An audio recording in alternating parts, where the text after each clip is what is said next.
big box supposed to be coming in from Omega Slings, and Mm-hmm. UPS shows up at my door, and he says to me, "Hey, man, weren't you supposed to have 2 packages?" I'm like, "Yeah."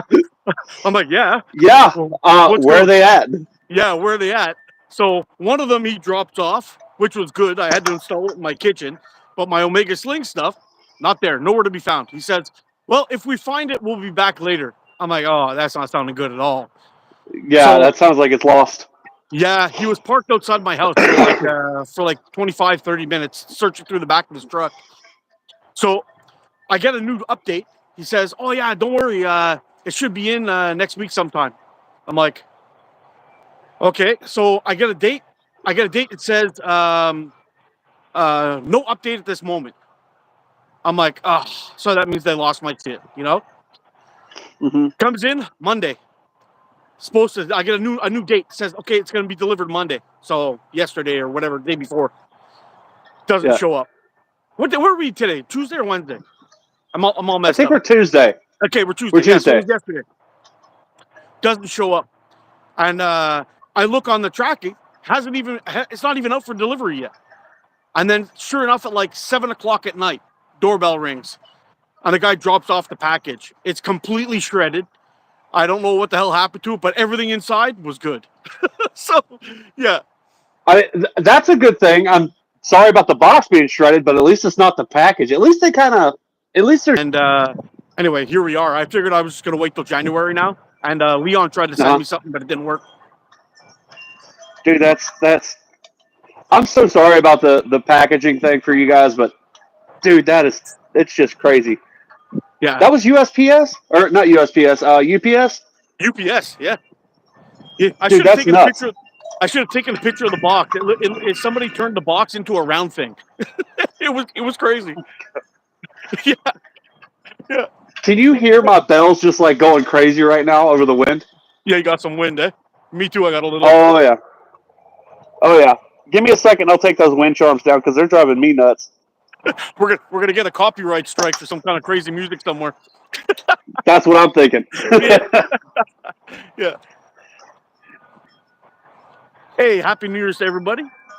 What's up, Poggy? How you doing, bud? The pigeons are loose. Weston, Mikey, Reginald, Reg. Happy New Year's and a grand afternoon to you too, my friend. What's up, Trent? You should see my can out there. It's just It's just going. floating in the breeze. Woo! Dude, I've been watching your videos forever. I'm so stoked to be doing a live with you. Sunday morning, Cool, I man. just wake up and have like the time of my life. So what got you decided to make your own channel? Well, I've had this channel for a long time, but I never really did anything with it. Originally, it was all the airsoft stuff. I had I had 50,000 subscribers with the airsoft thing. Oh shit! Yeah, I was pretty well known in that world, but I've been shooting slingshots since before I started playing airsoft, just growing up as a kid and stuff. And I Nice. moved back out to West Virginia because health reasons. Because when I got out of the Navy, I had a whole bunch of them. Oh, And I wanted the privacy. I wanted left alone. So I went out into the woods and I was just like, you know what? I'm just going to post some of my shenanigans. And most of it happens to be slingshot related. oh.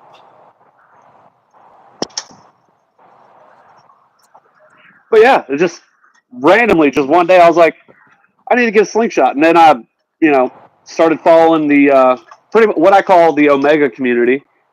Oh, And I just thought it was like the greatest community ever. And I'm just like, oh yeah, I'm a fan for life now. oh, and rightfully so, man. Like I got to tell you, the whatever success that I've gotten off of YouTube, all of that, the community that's it is going on here, everyone just kind of joining in and just being so freaking cool. It's like Like I'm not even worried about subscriber. If I never got another yeah. subscriber again, I would still stick it out and it would be awesome. Yep, so I feel the same way because like the community in and of itself, I never really started posting like my shenanigans to like get big on YouTube per se. I was just posting the stuff that I like to do, and then this community just came in with like the most overwhelming support of just like he's one of us, and it's like yeah. And it was awesome. It's no joke. It's like nothing but love from these guys. It's freaking awesome. Exactly.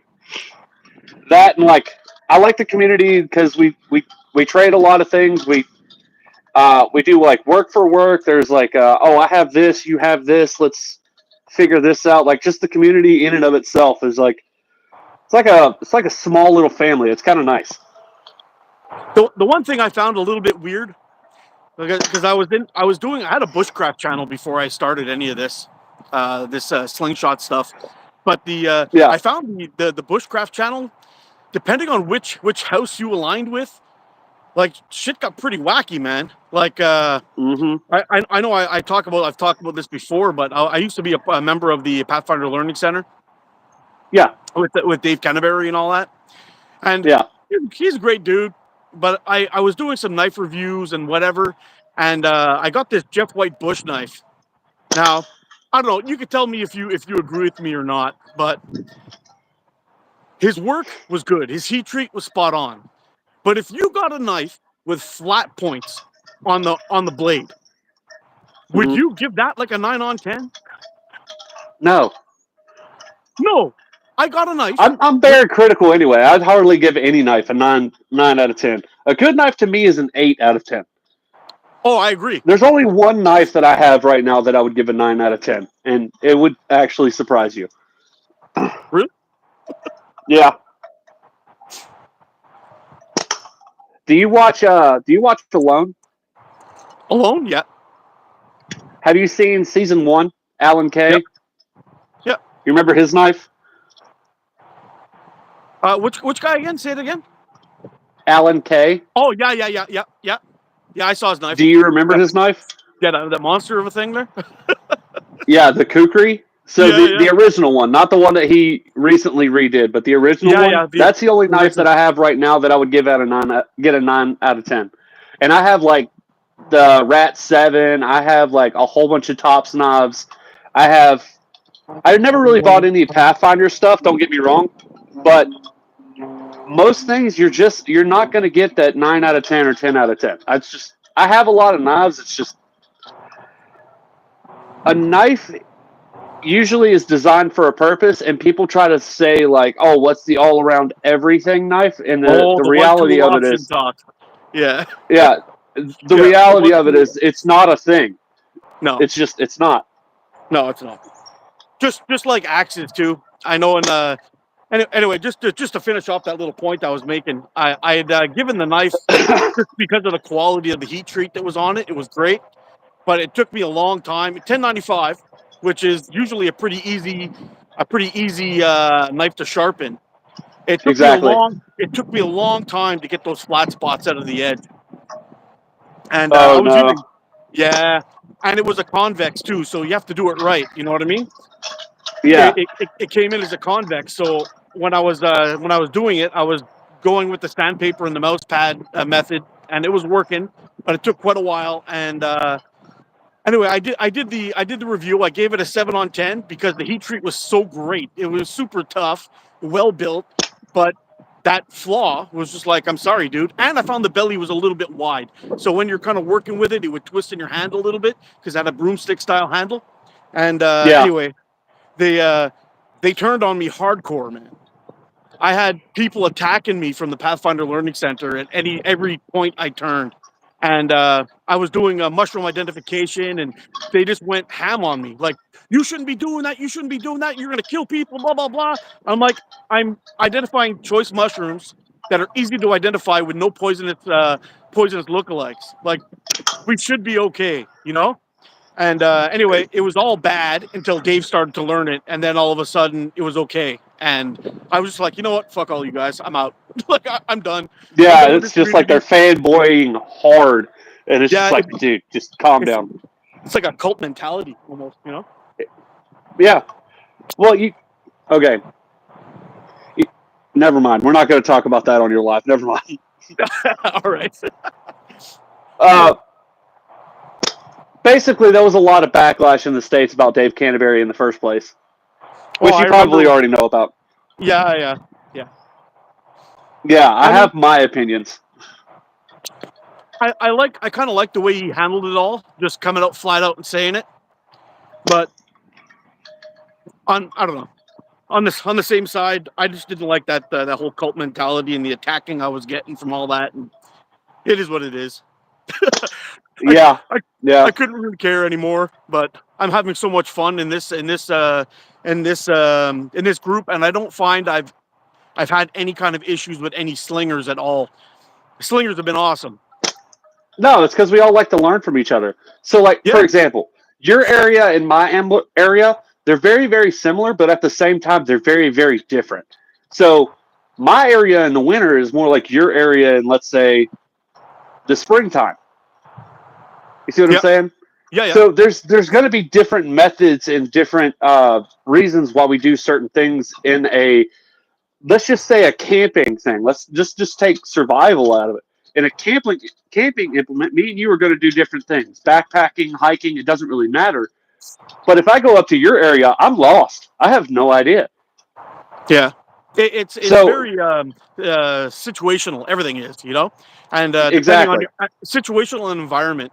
But the one thing we can probably agree on for sure is really survival. All it comes down to is decision making and your skill set. That's it. exactly. That's it. It's just making proper decisions. And one of the funniest and most important things I've ever learned in the backcountry is always keep your eyes up, make sure nothing's going to fall on you, and don't step on anything that you can walk around. It sounds kind of funny, but I've seen so many times people step onto a mossy log, go down hard. I myself was walking across the thing. I stepped on a mossy root. I slipped, and when I fell down, there was a broken, like a chewed off beaver sapling.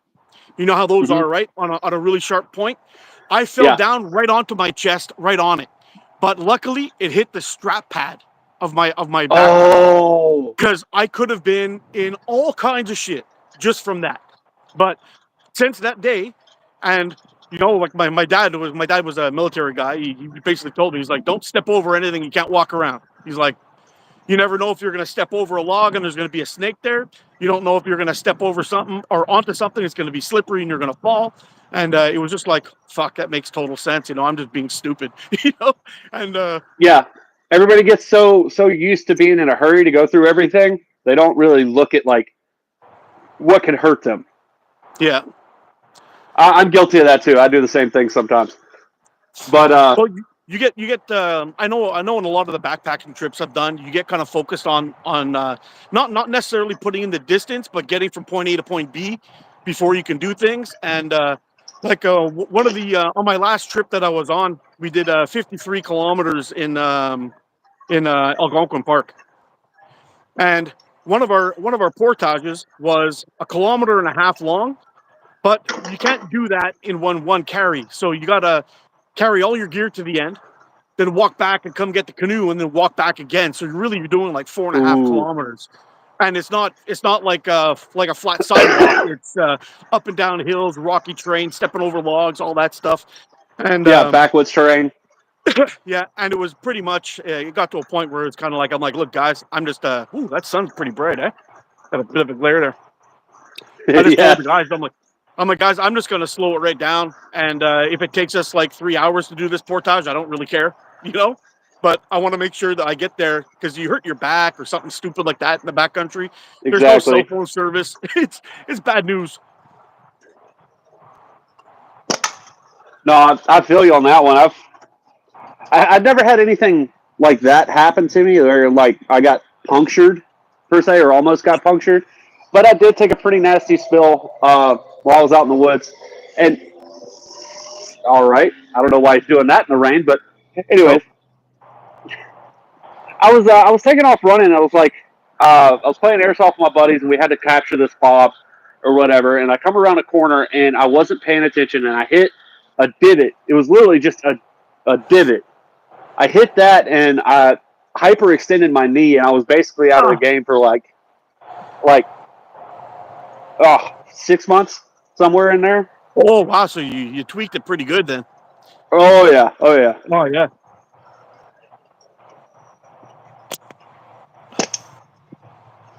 Yeah, What I are you was getting out shooting of the there? Navy at that point too. It was like right at the end of my tour. Luckily, Oh, I still really? had the Luckily, I still had the Navy medical, and they were like, "So what happened?" And I'm like, "I fell down a ladder well." And they're like, "Yeah, okay, we'll fix you up." Perfect. I'm gonna run down there and change that can out real quick. I'll be Yeah, right no back. problem. Woo, it's cold.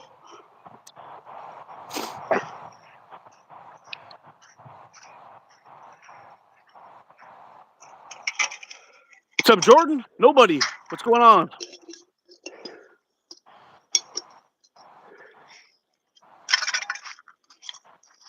Even funny when they find offensive. Yeah, 100%.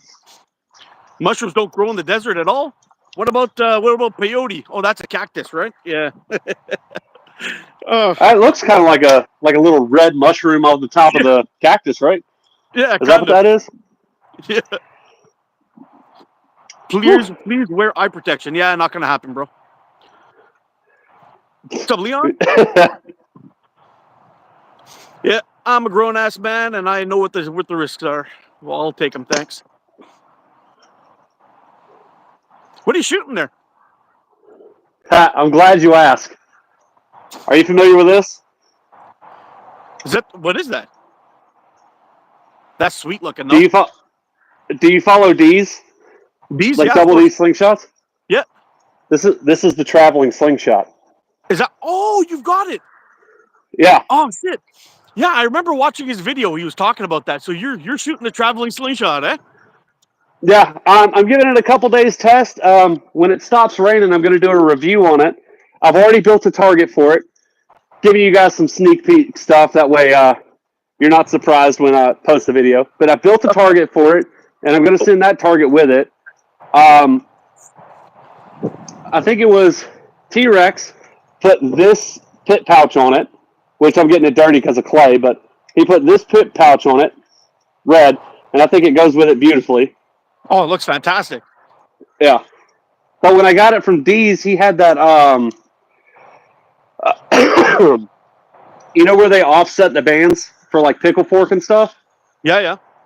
He puts that on everything. So when I got it from him, that's how it was, and I was like, yeah, I can't shoot it like that. I tried, and it was short draw, and I almost lost my mind. I was like, I hate that. Yeah. Short draw and with a twist. That's the last thing you need. Yeah, I was like, nah, I'm good. I'll stick to my long draw with Valley up.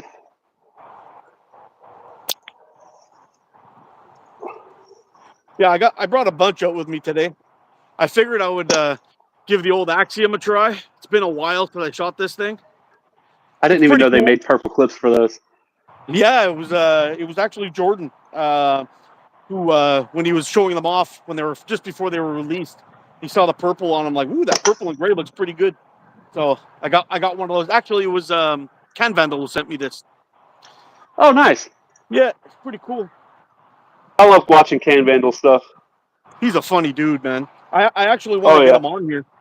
I want to get him on here one of these days and have a little fun shooting chat with him. But Dude, I I would didn't. love to chat with that guy too. Yeah, I didn't even know that my that I was able to do co-lives again. I had been kind of, I guess, blacklisted by YouTube or something. I don't know what was going on, but if I went live, for example, with you, I would see you Hmm. and hear you fine. You would hear me, but you wouldn't be able to see me at all. I'd just be in black. And Oh, it started. that's not really a blacklisted thing. It's just YouTube was having a lot of problems with their mainframe because with TikTok getting banned, there's a lot more people coming over to YouTube, and that's why you're seeing a lot of weird posts. We'll put it that way. That Yeah, way, yeah. I don't get your channel, all messed up. But basically, that's why the whole "I like my suitcase" would like play over and over and over and over again in your feed. Yeah. Yeah. But it was getting frustrating because I saw a bunch of other people doing co-lives, and I couldn't do them. They just wouldn't work. And I ended up testing it out with Hoggy a couple of times to see if it would work, and a couple of other people, and I just couldn't get the thing to work. And I was getting a little frustrated, always going live by myself, but it seems to be working now, so I'm happy. We can get the ball rolling with some guests on again and have a little bit of fun with a shooting chat. You know? Oh yeah, I love doing little shooting chats. I was live yesterday with Mikey Paul, which is in here. He just said something. Hold on. Oh, okay. But yeah, it's I was live yesterday with Mikey Paul. We had a pretty good live. I've been doing lives with pretty much everybody, man. Mikey, so what do you guys do about ticks? When I visited Chuck, we had to be super careful when we walked. Well, with ticks, I try to stay off whenever I'm on trail. I don't really worry about it too much. As soon as I get off trail, though, um, you can get covered of them. Stay away from tall grass, that kind of thing. But the best thing you can carry around with you is I've got a little tick remover tool called Tick Ease, in case you ever have one to get stuck to you. But my number one weapon against ticks is a lint roller. It sounds kind of funny, but you pick them up at a dollar store. They got that sticky tape on them. And whenever I'm out on the trail, I hop off the trail real quick. I roll my whole body down. I see those little blood-sucking bastards stuck to it, and I throw them into a fire. And that's just about it. Up in Canada, we're not allowed having permethrin or anything like that to spray our clothes with, which really, really works against ticks. So we're pretty much stuck with insect repellent and a carton, which I don't find it really works. But if you tuck your socks into your pants into your socks, your shirt into your pants, it makes it much more difficult for those little blood-sucking bastards to get on you. So that's pretty much what I do. But that lint roller is key. Every time you're off trail, give yourself a quick roll down. It takes seconds, and they stick right to it. I got another trick for you. Ooh, what do you got? Cedar and citrus spray. Oh, you just make something out of the bark? Yep. Well, they have it pre-made already, but they got it pre-made already. But yeah, cedar and citrus spray. Fleas, ticks, a lot of insects they don't like cedar at all. And then citrus, you got to think about it. Nothing in their environment is typically like a citrusy thing, so Yep. it kind of just repels them naturally. Oh, wow. So like essential oils with citrus, or just like Yeah, cedar and citrus. Yeah, wow. I'll give that a try. Because it's crazy, eh? Like for years up here in Canada, it's always been like a little bit too cold for them. I'm not going to go ahead and blame it on global warming. I don't buy into that shit all that much. Same. But, the world's getting hot. It'll get cold again. Calm down. Yeah. Exactly. But the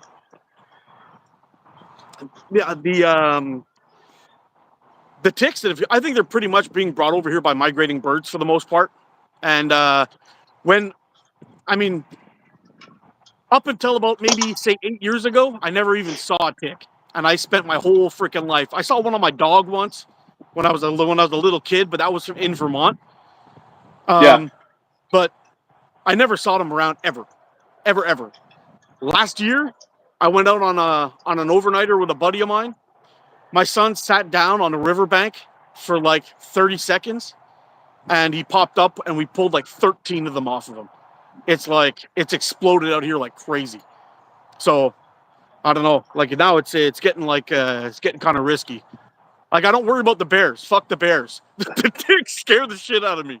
Yeah. Yeah. So Dr. Boris wants to know what bands we're running. He just did a super chat for that. Well, I'm way behind. Oh, well, thank you very much, Dr. Boris. So, Dr. Boris, to answer your question, I'm running Omega, as T-Rex would say, premium white, but electric white. Tapered on this one, 18 to 10 for clay. 0.45. Long draw. and I just got some Omega Slings 0.6 electric white Bought them tapered 22 to 14. I'm shooting 8 mil steel, and it's really good stuff. Actually, I want to show you guys something.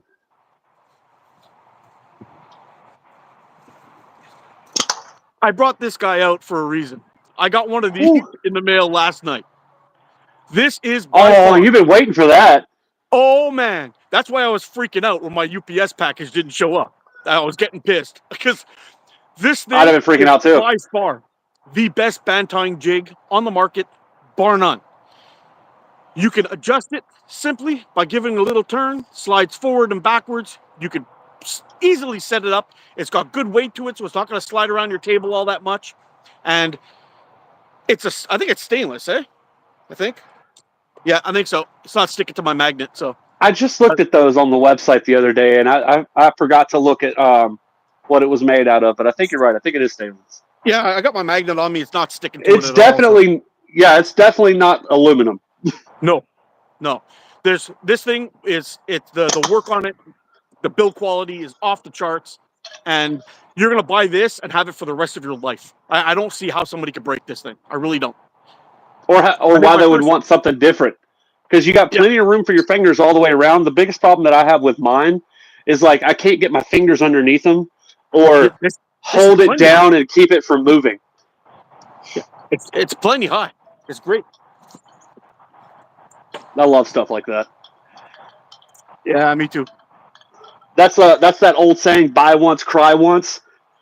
And it's not even expensive. It's not even expensive, so it's not like it's gonna break the bank. But most people see like those bantying jigs on Amazon for like $10, and then they buy them and then they're gone in like the next week. They're like, I hate this thing. I bought one of those. It's kind of like a tin folded channel with everything that's kind of like crimped and pushed in. It's a complete piece of garbage. It's sloppy. It's super light. I used to have to clamp it to my table. I bought one of those for the same price as this 5 years ago. So, oh my god! Yeah, think about that.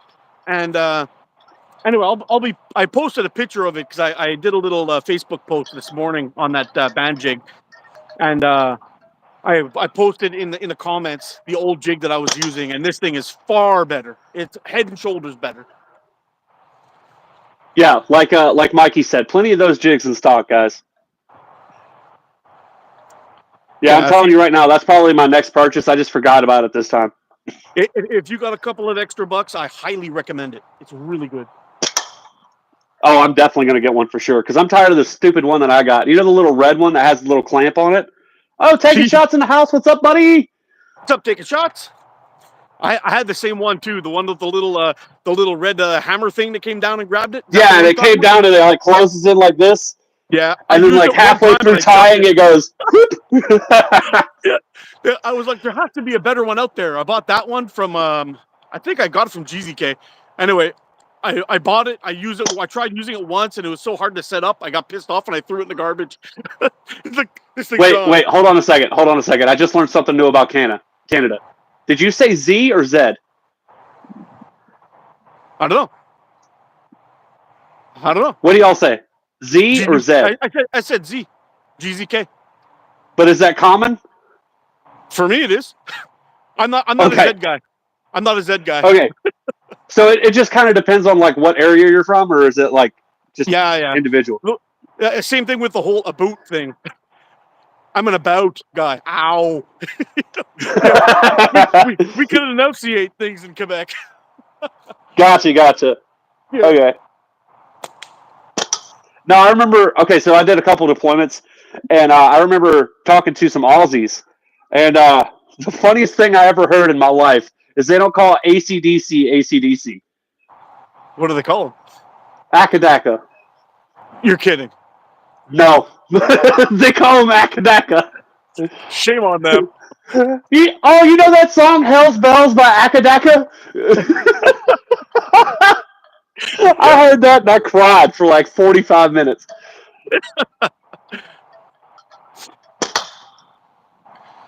God, I love that band. Akadaka. Thanks, Track. Y'all in Canada? Just me. No, I'm in West Virginia, the mountain state. Good old Appalachia. I'm not a Z guy. Appalachia. Yeah, Appalachia. Ooh. Okay, I'm gonna let you cover for a second. I forgot to grab something out of the house. Be right back. Yep, no worries. Good thing my door's right here. What the fuck, guys? I'm at work. Oh, I'm sorry, Patrick. Yeah, we're messing with you a little bit.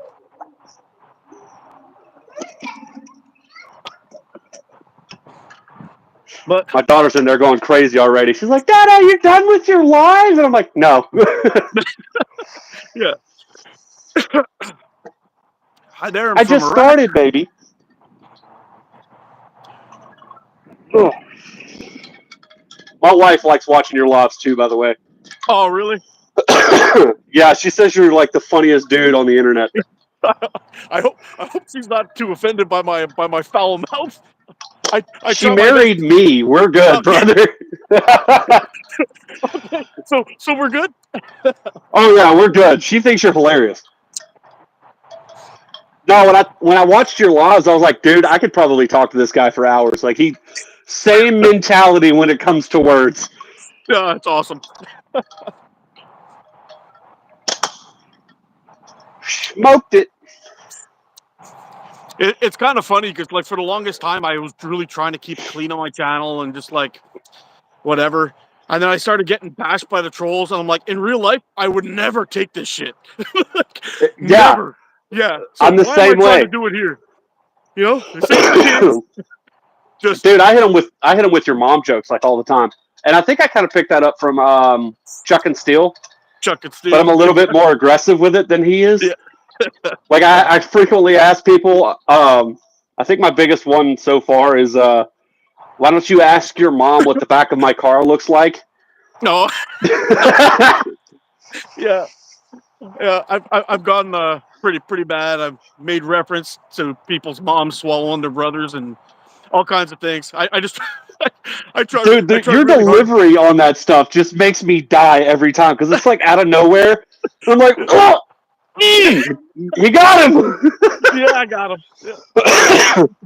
I just wish I had a camera to catch their face when I drop one of those on them, you know? Dude, if you would like, I can start screen recording your lives and send you little clips of funny moments if you want to post them or just have them for yourself. Yeah, yeah. I have that technology. I promise you, I can do it. It might be worth it. It would be pretty good shorts right there. Oh yeah, just have a troll bashing reel. Troll bash reel, Troll exactly. bashing reel. Dude, I'll put that together for you. I will. I'll go back through all of your lives. I'll do it all tonight. I'll go through all of your lives over the past like month, and I'll find like the funniest moments, and I'll put them together, and I'll send it to you. You can post as a short. I would love to see that. I got a good one. I got a good one lined up because I've had a lot of people ask me, what advice would you give the younger generation? And well, I got one for you, boys.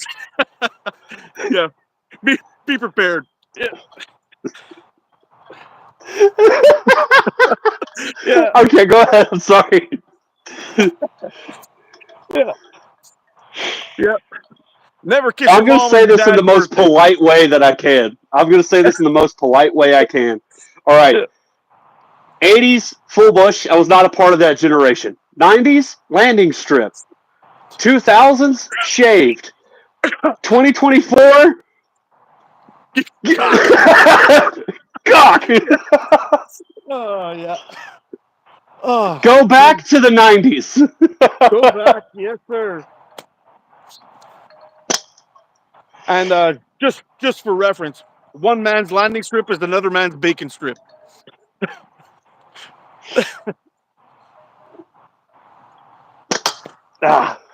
Dude, we grew up in a generation where you had the whole like suck it meme and you had South Park. I don't understand how a lot of them grew up soft. I really don't. No, I don't get it either. It's Words are just it's kind of words. crazy. Like words are just words. I remember waking up and watching South Park and seeing like some of the funniest stuff, and nobody was safe. Like nobody was safe from their jokes at all, and everybody loved it. Now I wake up and here is not so much like that, but I wake up and I see all these people offended because they're offended, and I'm like, how did we become a generation of victims? Ah, I don't know. I don't know. You know what? I'll be honest. I think I blame a lot of it on the internet. I think I do I think too. yeah. I think just I don't think anything was any safer now than it was back in like the 70s or the 80s. I don't think it's any safer or more dangerous. Really, I really don't think so. I think really it just comes down to seeing something over and over and over again, and every little bad thing that happens anywhere in the world gets repeated nonstop and scares the shit out of everybody, and nobody lets their kids outside anymore, and that kind of thing. To me, it doesn't make no sense. Yeah. You know, it doesn't make no sense. Oh, Bushy Beaver. Bushy Beaver Slingshot is what I'm shooting, Nature Man. So this is the Bushy Beaver tribute. It's the traveling slingshot. It was sent to, or it started with these, then it went to T-Rex. Now it's in my hands, and then I got to do a review on it and then ship it off to the next guy. Nature Man, I am shooting the Axiom. This is the one we were talking to you about actually not too long ago. If you're looking to get yourself a cheap, solid frame, this one will definitely work for you.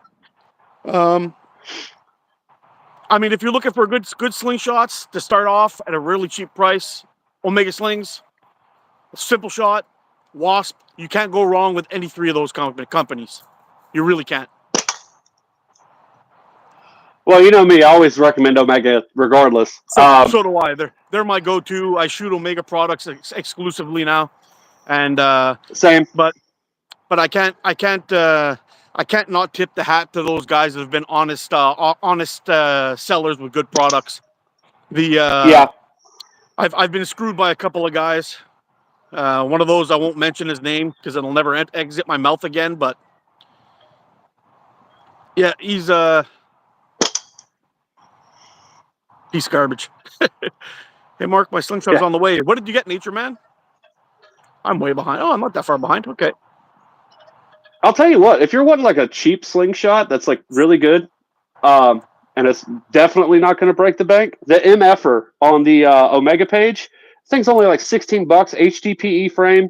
If you want to know about, or if you want to try out over the fork or through the fork, it has both options. Like those things are awesome. Nice. They're slept on. Like everybody looks over them and they don't realize like how good they are. Also, the Leighton boys too. That Spitfire that they have is a really nice slingshot too. Spitfire, or the Spitfire version 2. I haven't tried the Spitfire version 2, but I have tried the first one. Yeah. So I tried the Spitfire version 2. I still have one that my wife has. I didn't like it because I have nerve damage in my right hand, so my hand will lock up a lot. And with the version 2, again, this is just my hand. I'm not talking bad about Leighton Stratton caddies. I'm not talking about the slingshot itself. I'm saying my hand alone, it had a hot spot right here. So when I braced it and it hit here, it would cause this part of my hand, which is where I have the nerve damage, to freak out. But I will say it's one of the better shooting frames and easier frames to aim that I've picked up. Yeah. All right. It's had about enough of this Axiom. Let's see what else we got now in the pocket. Let's do put this guy over here. MFers are gone, Mikey? I thought they were still there. Huh. We're going to switch to the Wendigo. I have my Wendigo inside. We might, you know what? I might join you on that one. I got orange clips coming for mine, but I have to step out into the yard because mine's set up for steel. And right now I'm shooting clay. Oh. But it stopped raining, so we might be good. I'd have to go inside to grab it, though. What's up, Chris and Amanda? How you doing?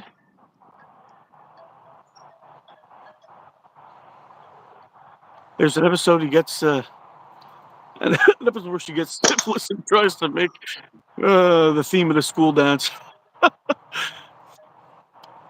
Fresh Cup of Joel. Happy New Year's, buddy. I bought the Scout Dude, LT. Fresh Cup of Joel is like one of the coolest guys I've seen on my channel. Doesn't shoot slingshots at all, but he makes clay pottery, and I think it's awesome. Oh, that's cool. I'm trying to get him to make me a coffee mug because Like he said, he just started it. He doesn't even have a way of like hardening the clay, which I don't know what that process is called. But when he does, I'm buying one of his mugs. I love coffee, and having a handmade mug would be awesome. That would be cool. Oh yeah. I've tried a little bit of bushcraft style pottery at one point. I found a little spot by a riverbed where I was able to collect some clay, and I tried making something, and then I put the parts the clay inside of a fire, and tried to harden it that way, and I'm going to say it was kind of like a half success. I just don't think that the clay that I was using was the proper quality or the proper stuff. I mean, I don't know shit from shit when it comes to that, but it was actually pretty cool. I ended up getting like a little bit of a bowl out of it. Joel, hold me to it. I will buy a coffee mug off of you. I will.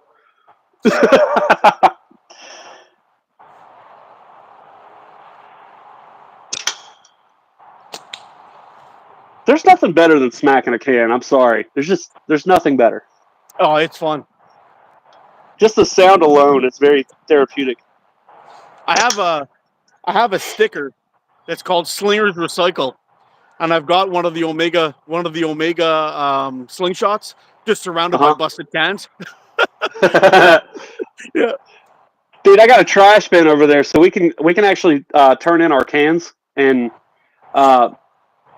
basically collect like the aluminum cost off of them. But I have like 5 or 10 cents or something. Yeah, something like that. But it goes by weight; it doesn't go by the can, and it's like wow. Yeah, it's like 7 cents a pound or something like that. So it's really not worth it. But I have a bin that sits underneath my catch box. I throw all my cans into. I need to crush that thing down because I have so many cans from how long I've been shooting. It's starting to overflow, and I'm just like, either I need a bigger bin or I need to just go ahead and bag these up. Yeah. Out here, whenever you buy a can, you have like a deposit on the can that they charge you for like 5 cents a pop. Huh. And when you go back to the grocery store, for example, they have these big machines outside, and you just pop the cans inside this thing. It crushes them up, puts them into a bin, and they give you a ticket, and you go and get your change back. That's weird. Yeah, I guess. I mean, I've heard of it. But like I've never really like actually seen it. They had, I guess they had done it just to make sure that people return them, so they don't wind up in a landfill or something. But they do the same thing with plastic bottles too, like Coke bottles and all that. Huh. I like that idea. I like the plastic bottle idea because They do it. They do it on beer too, but it sucks because the beer bottles are 10 cents a pop. So if you buy 24, you're up to $2.40. I think that's the fastest I've cut a can with clay ever. Because usually I can sit there and cut the same can for like an hour with clay. Be right back. I got to change this one out. Yep. Yeah.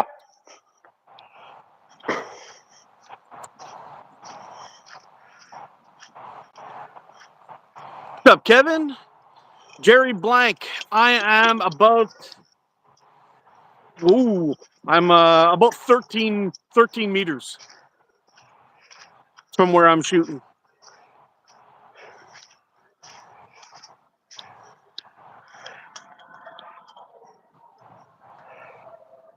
Don't get mad at me for saying this. But my can, I don't know if you could see it. Hold on. It's somewhere in here. My can, for me, don't get mad at me, ATO. It's 12 yards from the top of the porch. 12 yards. Oh. 12 yards is about 10 meters, so you're good. Yeah. Yeah. Nature Man, I'm using 8 mil steel. You know what the crazy thing is? clay. When it comes to this, I'm all about millimeters. Everything else, I've worked in a cutting house for 20 years. We use inches. Nobody. I don't know anybody who uses meters or millimeters or nothing. The industry standard of the pipe that we make, foots and inches. Exactly. Yeah. No. Okay. So I'm so old school. Like, I guess I'm so American. I refuse to learn meters and stuff. that I have to look it up. So my bands, you're gonna laugh. I cut my bands at 11 inches. Okay. Now, 18 mil to 10 mil. I know that. Don't ask me what the millimeter is to this. I think it's like 290 somewhere in there, 280, 290. No clue. Yeah, something All like I that. know is I cut this at 11 inches. But 18 millimeters is something like half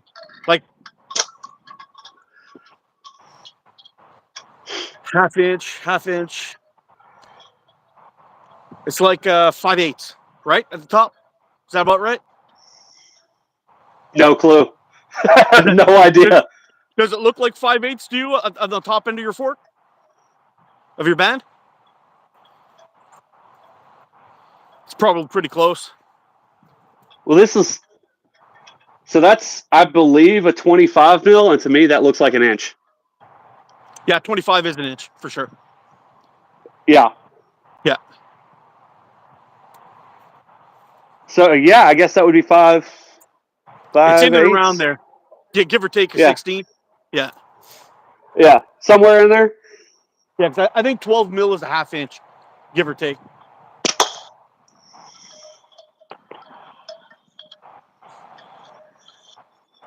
I It's don't know funny. what I did with this band set, but this clay is actually moving faster than what I normally shoot, and I like it because I'm actually punching holes instead of just denting the can.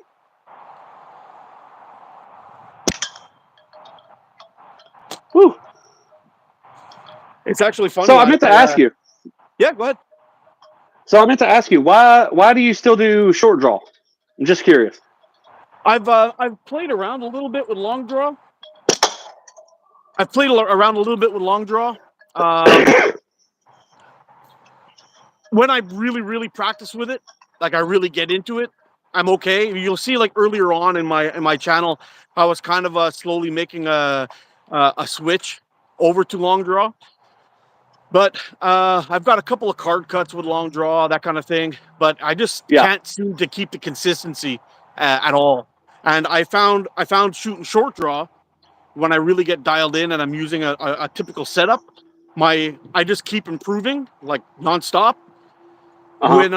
When I'm flip flopping all over the place with styles and all that stuff, and I gave it a good 2 or 3 months straight of just shooting long draw at one point, and Uh-huh. I just couldn't get consistent with it. I don't know.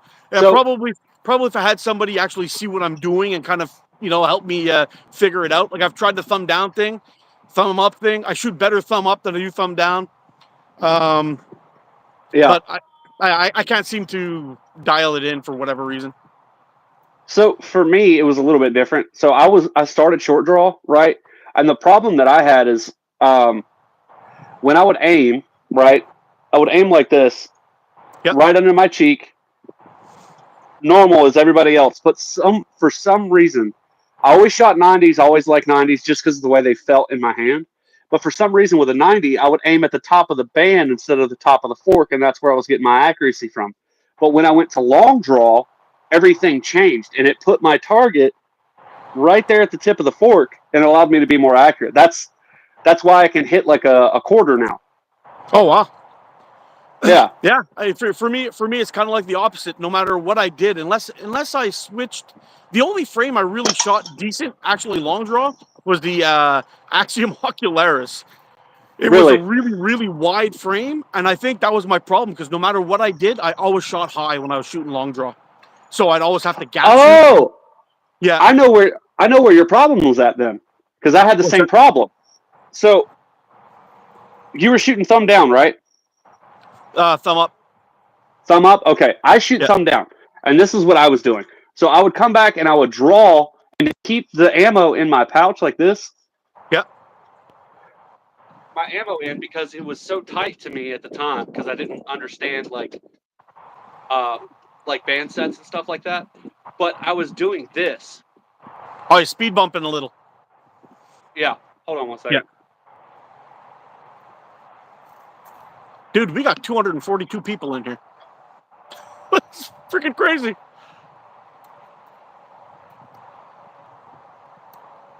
It die on you? No, my brother keeps calling, and he keeps messing up my headset.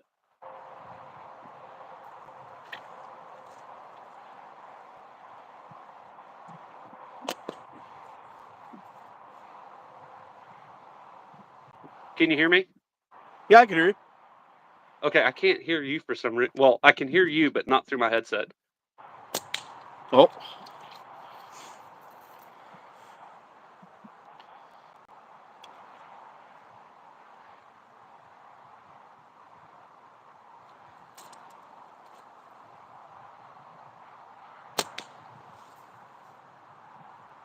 I don't know what's going on.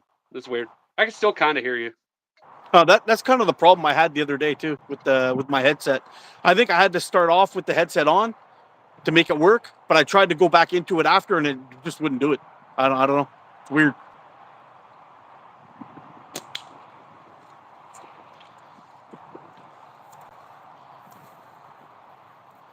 Still nothing. Yeah, still nothing. I'm gonna take my headset off and then put it back on. I can hear you through my phone. I just can't hear you through my headset. Well, I'll just try to keep it somewhat clean then, just in case the kids are around. That's all. Oh no, you're good. You're Yeah. good. I got it right here. Hey, what's up, Chuck and Steel? Oh, I was JB's in just the house. I was just showing off some of your wares today. We've got the Wendigo out here we're shooting, and I was showing off your bantying jig and shooting the .6 for the first time. Electric white, great stuff. Using it as well. I love that stuff. It's my go-to. I guess I'm just gonna do it like this, and I'm gonna have to listen really closely. Oh, Yeah, if I miss anything, let me know because I'm hard of hearing. okay, no worries.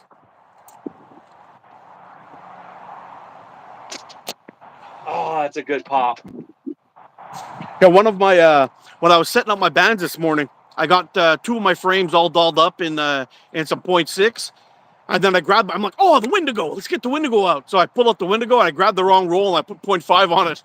I started shooting. I'm like, whoa, I'm shooting really low with this one. What's going on? And I'm like, oh, wait a minute, this feels much lighter.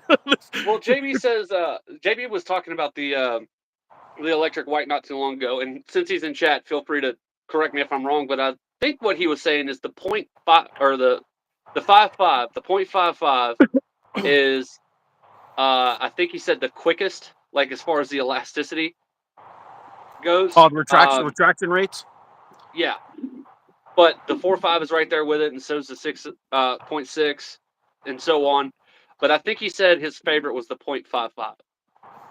I I like the love the .45. I get really good results out of it. I prefer the .45 green. The .45, I find it's really weather dependent. So if it's a little bit on the chilly side, like today, if I shot the .45, I'd hit the bottom of my catch box. Yeah. You I know? have the same thing. So when it gets cold outside, I have a roll of .6, but I don't shoot that long draw. I basically just keep it for my wife for the cold. But I have the Olympus green in 4.5, and I found that the green does a little bit better as far as like tear resistance Yep. towards the bottom of the pouch in the cold. But for everything else, I always go back to the white. So if it's like Yeah. freezing outside, I'll throw that. Yeah, I'll throw that green on there. Yeah, Chuck and Steel says the .55 Most seems efficient. to be the most efficient. Yeah, Well, I I know like what the I'm getting .45. next. Yeah. I know for me, I find the .5 is pretty good. Like today, it's not so bad. I did cut them a little long because I thought I was cutting the .6. But they're performing not too bad. It's only 4 degrees here. So that part of it's not so bad. I find when I start getting into the minus, when I'm hitting like -5, -6, the .5 really starts to drop. I have to go up to the .6, and the .6 is good up to -15. So after that, Oh, yeah, after wait. that, You're I'm talking Celsius. When you say Celsius. -15 to me, my brain Celsius. goes, "Oh no, Whoa. I wouldn't Yeah, shoot yeah, outside in that at all." yeah. No. Yeah, I guess that would be for you guys. That would be somewhere around 22 or 20 Yeah. degrees, maybe something like that in Fahrenheit. So I've shot with the Olympus green in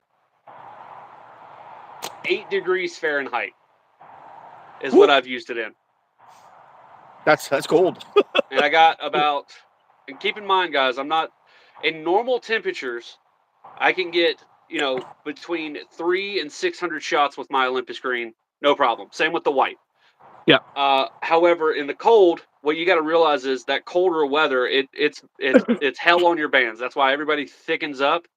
They go thicker in the wintertime if they're in harsh conditions. But with that green, I'll still get 120 to 180 shots out of the .45 Olympus green in 8-degree temperature. 8 degrees. That's insane. Yeah. Yeah, that's insane. That's better than any band I've tried. Yeah. In that kind of cold. Yeah. When I tell people that, they're like, "Oh, that's not a lot of shots out of that," and I'm like, "You're crazy. It is a lot." Yeah. Cold weather temperatures are hell on band. You have to really dial in and know what you're doing, because in the cold, what you'll realize is 1, 2, 3. Guess what? You've lost a lot of that initial pop out of that bands because you've been holding them in the cold like this for more than 3 seconds. Not to mention you get about 5 shots, then you have to warm your bands up again. It's nuts. The guys over at Precise, they did a test on Precise anti-cold bands inside of a freezer that was -20, and the guy stretched out this band and just kind of shook it in the air for like 3 seconds, and the band stayed there. It never went back. Yeah. And I was kind of like, I don't know if that's completely true, because I went and bought those very same bands, and it was the Precise anti-cold pink, 0.7 or 6.5, something like that. And I was out shooting in my yard, but I'll definitely say, from what I saw on a chronometer, I lost, depending on the temperature, I lost in between 30 and 50 feet per second in a difference between 0 and -15 Celsius. So yeah. That's I a watched big a lot of your difference. videos on like the band testing and stuff like that. Yeah. When I first started, like getting really into like tapers and trying to figure out what taper I needed for what ammo and stuff like that, I always turned to like your channel, because you were shooting like heavier stuff. I'm like, why is he doing that? So you were kind of like the reference point when I was short draw, and then I started like figuring stuff out from there. And I remember you were doing what was it? I don't know. You were testing a bunch of different brands, like where you're at. And I remember it was really cold, and I was like, "Huh, wonder what's going on." And then obviously I came across the white, and I was like, "Okay, I know where I'm going now." Yeah, and later on, I started to, in a lot of my winter tests, I would shoot outdoors, show the speeds, and then I'd go inside and shoot a couple of shots inside to show what it was like at 20 degrees type thing, and just to give people a reference of speed difference. And but I think I'm pretty much done with the band testing. I think if Omega wants me to do any band testing for them, I'll happily do it. But for all the rest of them, I'm pretty much done. I had too many arguments with people over what tapers to use and all this stuff. And this guy uses this and that guy uses that, and that's not how you're supposed to use a chronometer and blah blah blah. I'm like, I give up. Like, Dude, forget it. I watched all of your videos. So I remember you saying your preferred taper was a 25 to 15 at the time. I don't know if you're still doing that, but your 25 to 15 taper at the time for For 3/8" steel. 9.5. For 9.5 millimeter steel. Right. Yeah. I was doing the same thing, and people were looking at me like I was crazy. Now, granted, I did go 22 to 14. Sorry. Yeah, 22 to 14 for .95. But again, I'm long draw. Yeah. So I tested that when I was short draw, and I had great results. I didn't understand why people were talking crap. And then, I don't know. It depends on the shooter, right? So I like a little bit of extra on the end, and sometimes I'll give myself a little bit of band slap, and then you'll see, my knuckles, they tend to get beat up a little bit, but I like that power. And like I said, this is an 18 to 10. This is an 18 to 10. Most people will tell you, oh, you need 18 to 12 or 18 to 14 or whatever. It comes with a lot of testing and how you shoot on how things are. There's recommendations. Yeah, all day long there's recommendations. 100%. But the thing about it is, like, it comes down to you as the individual shooter. Are you maxing out your bands? How far of a stretch is your elastic? Is it like a 1 to 7, or is it like a 1 to 5? Is it a 1 to 6? Like, it just depends. And you have to study like the elastic you're using, how you're shooting, what ammo you're using, what kind of speeds you intend to gain, how far you're shooting. There's a lot that goes into it. And then people just tend to find like their natural taper. And a lot of people like to be like, oh, well, if it's not my way, it's wrong. And it's like, Yeah. I don't want to talk to those people. The only one who can get away with that is Coin. he's the only one. Right there. The champ. Yeah. Not to mention, there's like environmental stuff that takes place, like what we were talking about with the cold. Yep. Oh no, I just popped my band set. Oh no. Yeah, I knew it was going to happen. I had like, no joke, like 650 shots through this thing because I've been trying to test this thing out. No big deal. I'll just go grab the Wendigo and we'll shoot steel. Do you usually shoot that thing, that one that you have in your hand there? You shoot that with a brace grip or a pinch? So I shoot everything brace. Yeah. I am not a pinch grip guy at all. Yeah, me either. Yeah, I don't which I felt like if I got this in my hands, I could give a full-blown, honest review of it, which you guys will have to watch the video. But everything about this frame, I am not supposed to like. It's a 95 mil. It's pinch grip, and it is completely opposite than what I shoot. I will start there. However, you're gonna have to watch the full review to get my opinion.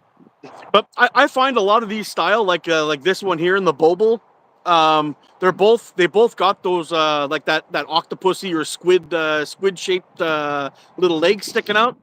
Yeah. And that gives you a nice little cup to stick that thumb in for brace too. That's what I think a lot of people are missing on that. Like, don't think it's just a pinch grip frame, eh? All right, I'm gonna go grab my Wendigo and some steel, and then we're gonna move out into my yard because it was supposed to rain, but it's not. So Perfect. that's good. Brother K, what's going on, buddy? We get this clay in the box real quick. I'll be right back. Yep. Have I ever tried Roman Shepherd slings? I've never heard of it, Luther. I was lurking and I heard my name. Yeah. He's lurking in the back. Yeah, Brother K loves the pinch. From Indonesia, how you doing, Jafar?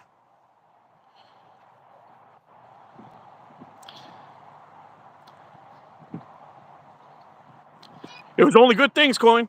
Only good things, buddy. I sub to you, Sling Nerd Paul. Sling Nerd Paul is a good sub. He's an awesome dude. Anyone wants to shoot with track? Octopussy. Yeah.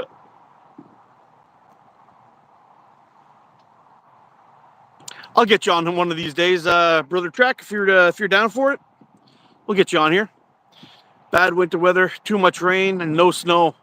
Perhaps tomorrow, some more snow. Yeah, you know what, Kay? Look at this. We had rain all day yesterday. Really, really warm. Dropped down to 8 degrees yesterday. And I was planning on doing some ice fishing. So I'm hoping, actually, once this live's done, I'll be heading down to the store and picking up some maggots and some premixed gas for my auger. And hopefully I don't die on Thursday. Drowning in freezing cold water always sucks, so I'm going to avoid that with the best of my ability. But yeah, it's time to get on some big toothy critters and hopefully put a little bit of fish in the freezer.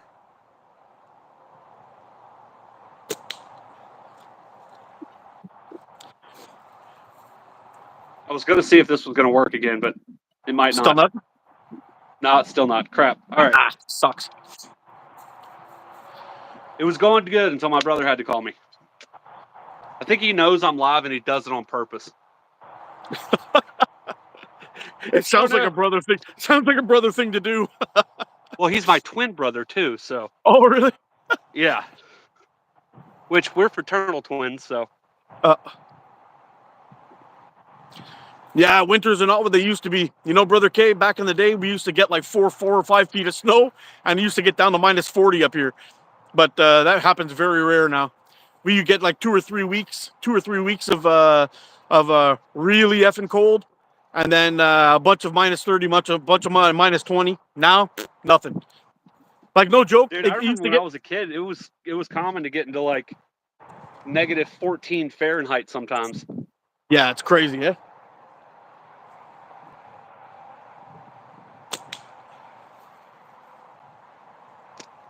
Ooh, wind took it.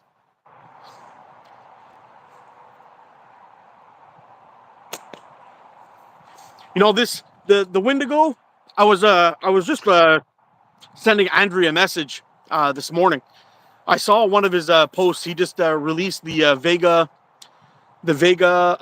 Ergo, which is very similar to the Wendigo.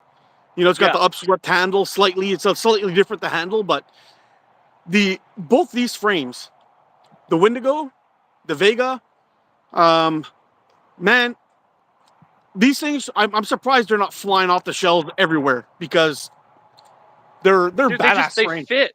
They just fit so good. They lock in so well, and they get you. They kind of give you no choice to make sure you got your bands stacked on top of each other. That's why I talk about shooting pinky high. You know, you gotta give that little handle a little twist, get that pinky up. But man, it's just natural. It's like just this natural. is my natural hand, guys, and it's already lined up, ready to go. Lined up. Yeah.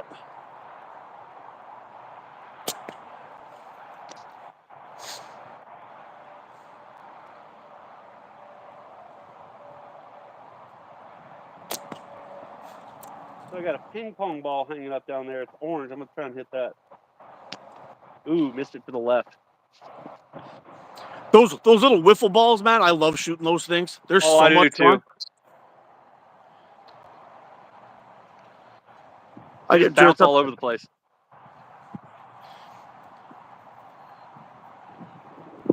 Also got a monkey's fist hanging up down there too. Oh, nice. How do those take shooting steel at them? Do they hang in there pretty good or? Pretty good. I'll actually show you. Hold on.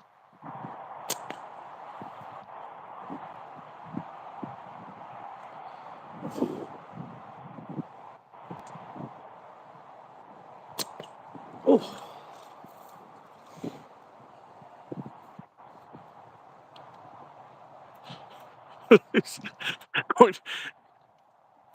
So this is the wood bead one that I made, and it nice. Just now cracked there, but this thing has taken a beating, and it still holds up. No problems, eh? Look at that. Yeah, it looks great.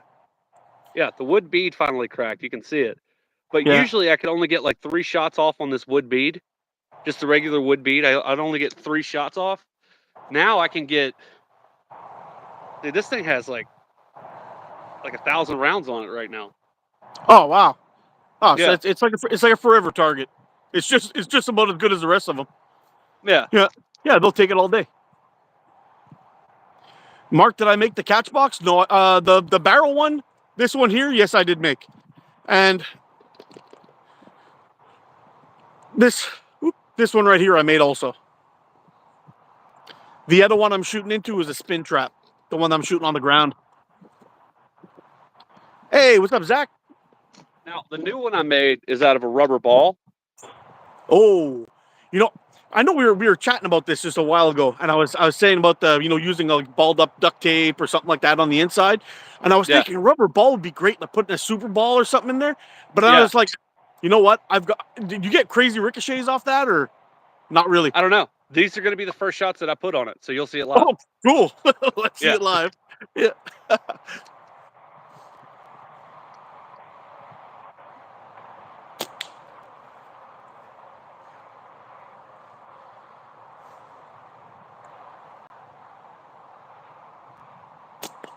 Ooh, a little high. Knuckle busting numbskull. What's going on, buddy? I love and hate that song. It's not a happy ending. Step on each other. That, and I got some wasp targets coming in pretty soon too. So these are just temporary for now. I mean, granted, I've been making my own targets forever, but I'm finally ready to have something that's not going to break down.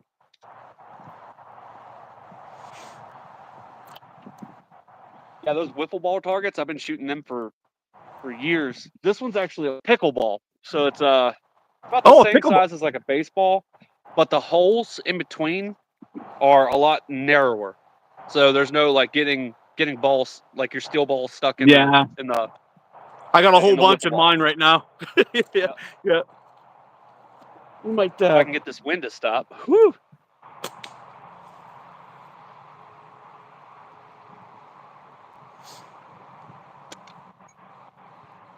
Oh, that was perfect. It like stopped it. Oh, really? It Yeah, hit it and you dropped hit it, and then the ball. It has so much weight on it. The ball moved around the line, but it just kind of like boop. Oh, that's perfect case scenario. No bounce outs. Yeah, no bounce. Here, I'm gonna shoot it again. That is if I can hit it.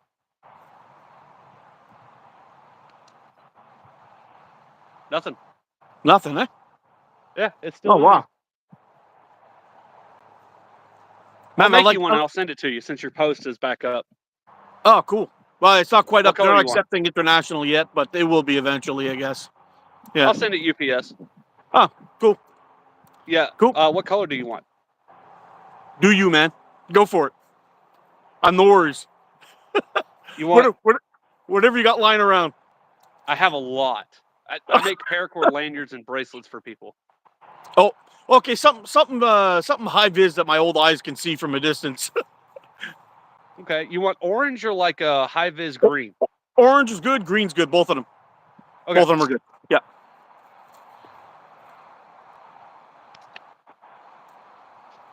That one bounced out. That one did bounce out. That was the I got first this.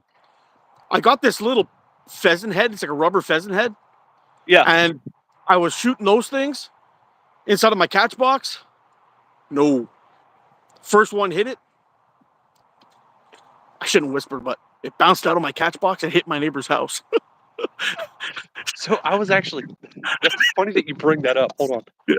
So if you look right here, there's my neighbor's house, and I have a picnic table right there. Yeah. So I was shooting some steel, and I was standing on my front porch, so quite a distance. And I hit the can, but when it hit the can, it went through the can, bounced off the table, and went over and hit their little play set over there. And it went, "Pow!" Luckily, nobody was home. 9.5 steel. I was like, "Oh shit!" Yeah. But he's cool though. Like he doesn't mind. As long as his kids weren't in the playhouse, we're good, you know? Oh, his kids are grown. Little cowbell.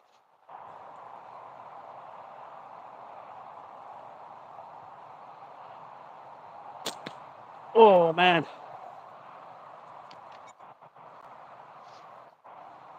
I honestly need to have that pickleball dangle a little bit further. I got it too tight up.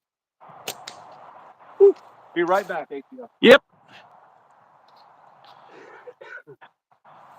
If I had a beard like that, I'd keep my band tool in it.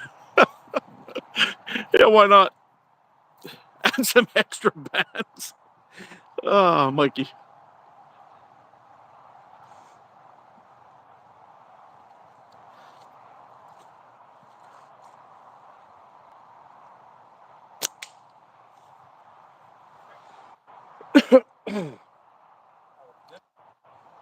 Oh, Mikey, just to let you know, buddy, my order finally arrived.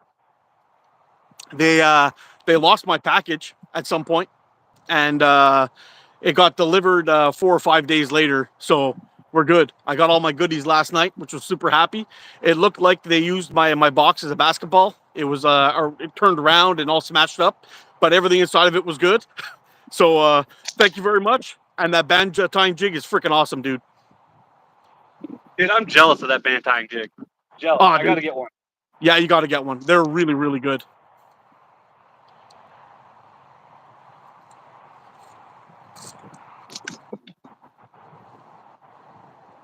Dude, that little orange ball down there is fun to shoot. It just, it'll spin around the string like 16, 17 times before it just stops. It's those reactive targets that make it fun. You know, like the Exactly. wiffle balls, these things, when they start flying all over the place. Yeah, like wiffle balls and like the little, so that's like it's about the same roundness as like a ping pong ball. That orange one right there. Yeah. About the same roundness, but it's a little bit thicker. I got it out of like some of my old kids' toys. We were just. Uh-oh. Blink twice if you need help, bro. There you go. You're back. You totally froze up on me. Yeah.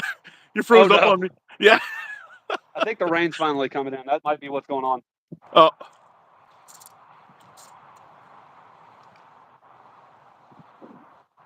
Yep. And I broke that little ball. I was talking about how cool it was, and then it broke. That's all right though. We were just testing it out. He's faking.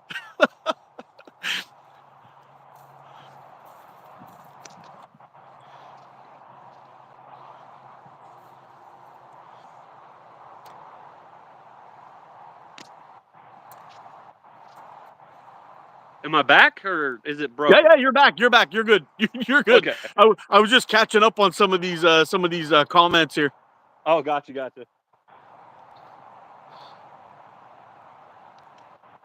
Oh, I broke it completely. The orange ball.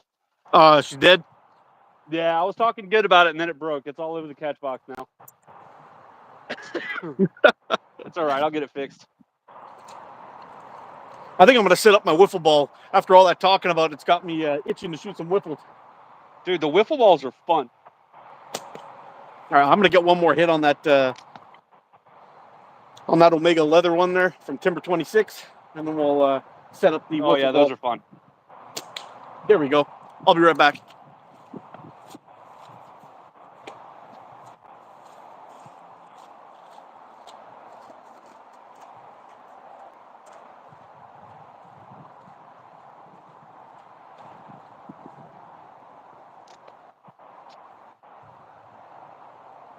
Ooh, I'm missing a lot. All right, I guess I need to read these chats.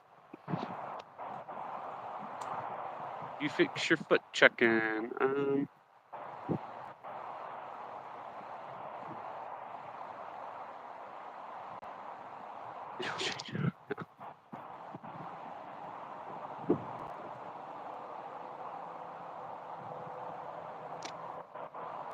How am I missing that bad right now? I have no idea.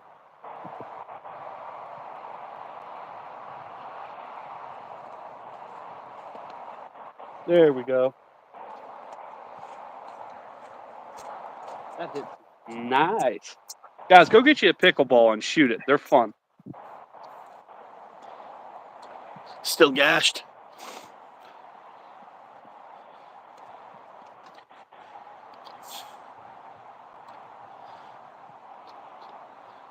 I'm gonna go change the bandage soon. You putting some good cream on that or something like that? Some polysporin or something, some antibacterial stuff? No, he's an Alabaman that lives in Texas. He just rubbing rubs some dirt in it. He's rubbing fine. dirt in it. Yeah. Woo.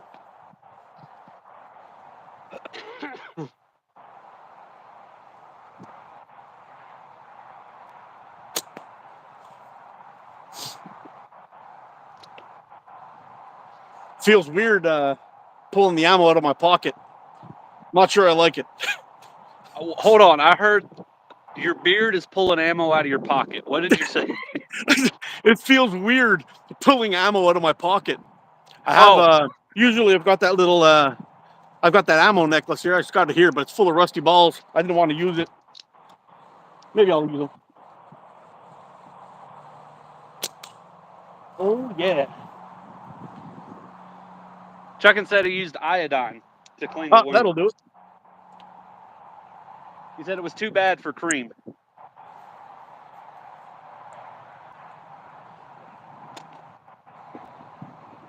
Dude, I wish this wind would just stop.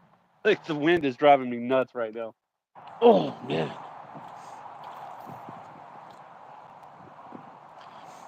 So I switched it up to my Spitfire, which is very similar to the, I guess, kind of similar to the Wendigo, I guess. A little bit, yeah. It's still got that offset handle, thin in the waist, and then that brace grip. But it's an absolute The main beauty. difference is right here. Yeah, it's more of a cutout.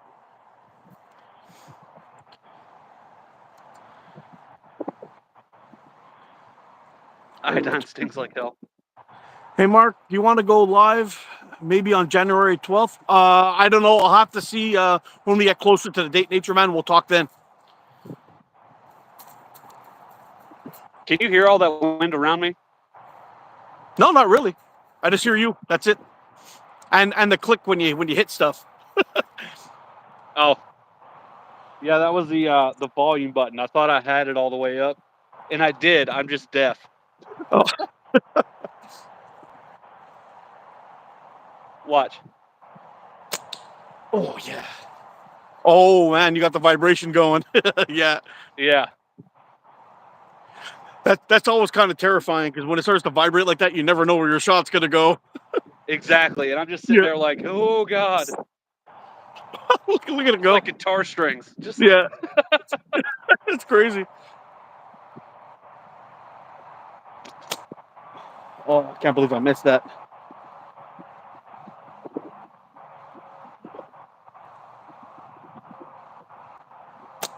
There we go. guys, I don't know if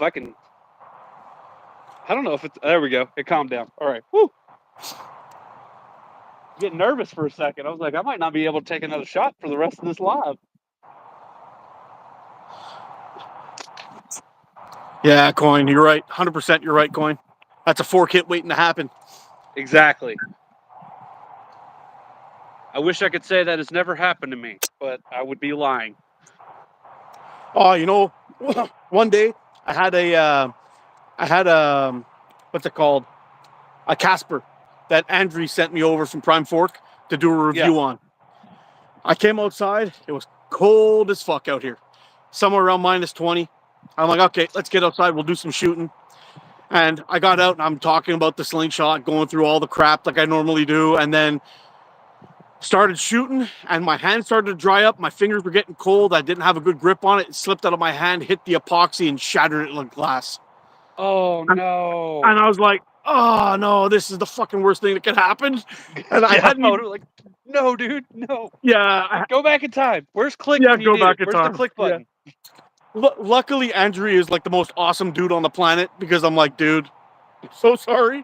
I broke the frame. He's like, don't worry about it. I'll send you another one. I'm like, don't send me another one. I've already done a review on it, but I've just felt so horrible.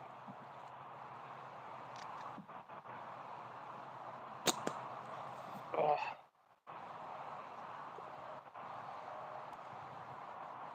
I guess I'm gonna hit that cowbell. I haven't hit that in a little while.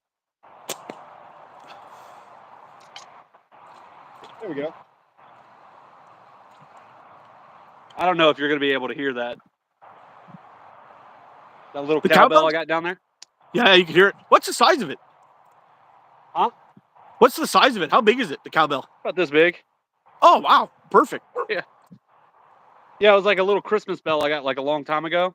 I just call it the cowbell because when you hit it, it sounds like a cowbell. Yeah. And does it, and you're shooting clays at it or steel? Steel. Oh, yeah, and it takes it? Yeah. Now, Oh, granted, wow. it beats it up over time, but it'll take like hundreds of shots, no problem. Really? Yeah. Oh, wow. That's awesome. Yeah. Now, a lot of Christmas ornaments that you'll buy are like it's like the same as like a tin can. So be careful. But if you see a little bell on the inside, Woo.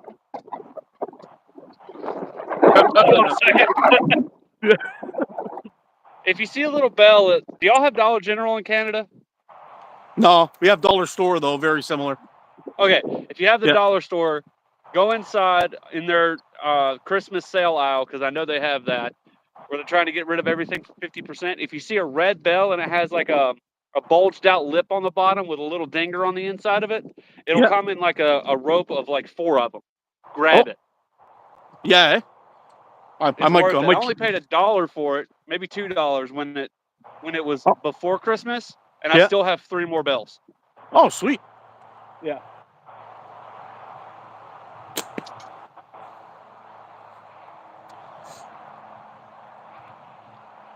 Yeah, it was worth every penny. I love that thing. If you shoot clays at it, it'll last you a long time.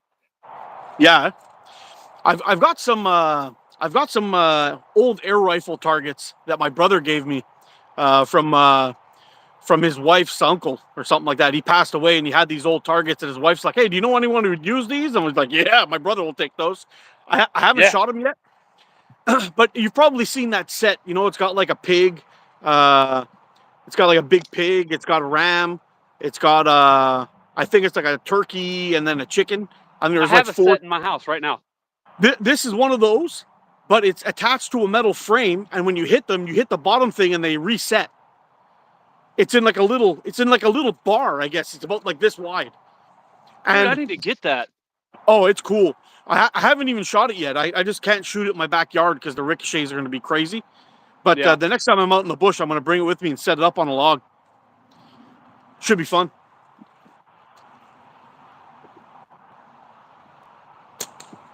Oh, man. Oh, Mikey, I forgot to say, how you doing?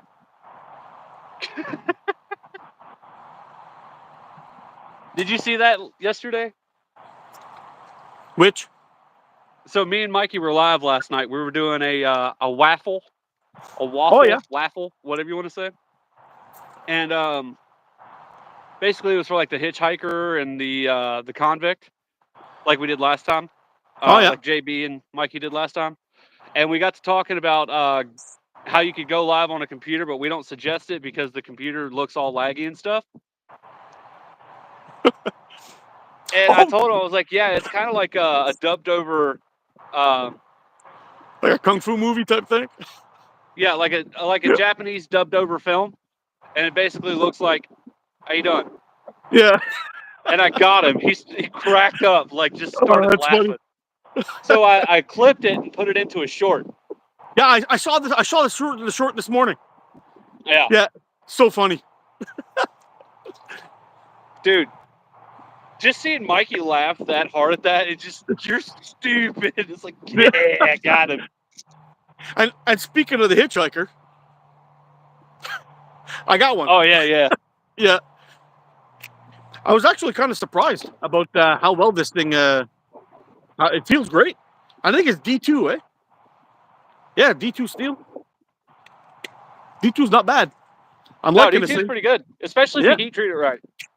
Yeah, that's the thing. It is a little bit tricky to heat treat properly, but this one feels pretty good.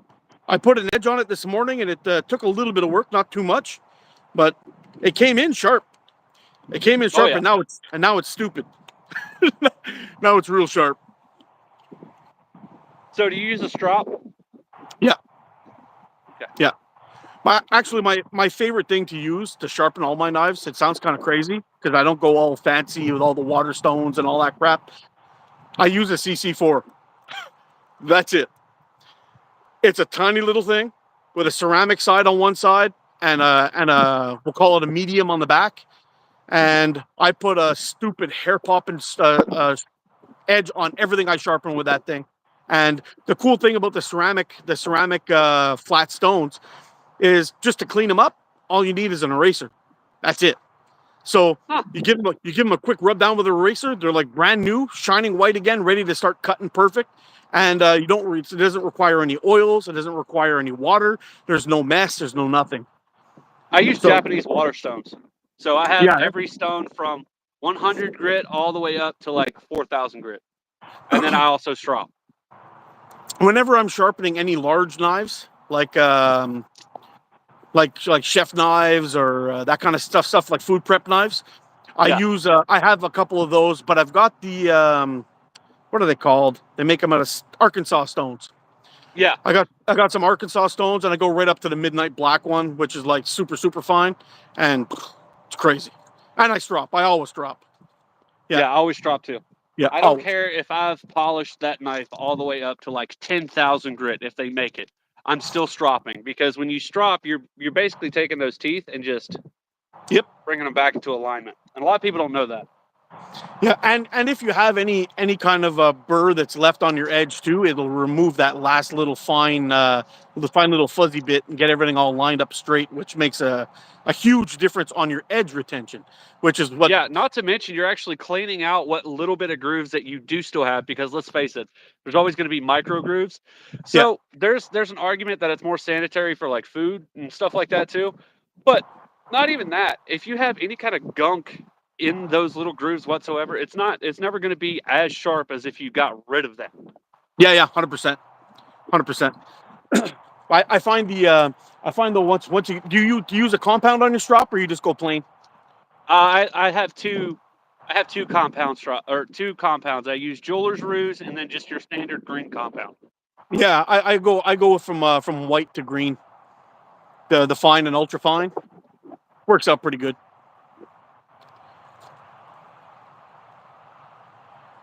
I think that tree up there is about to fall. Well, that's no good. Well, it won't hit my house. I'm just curious. Oh,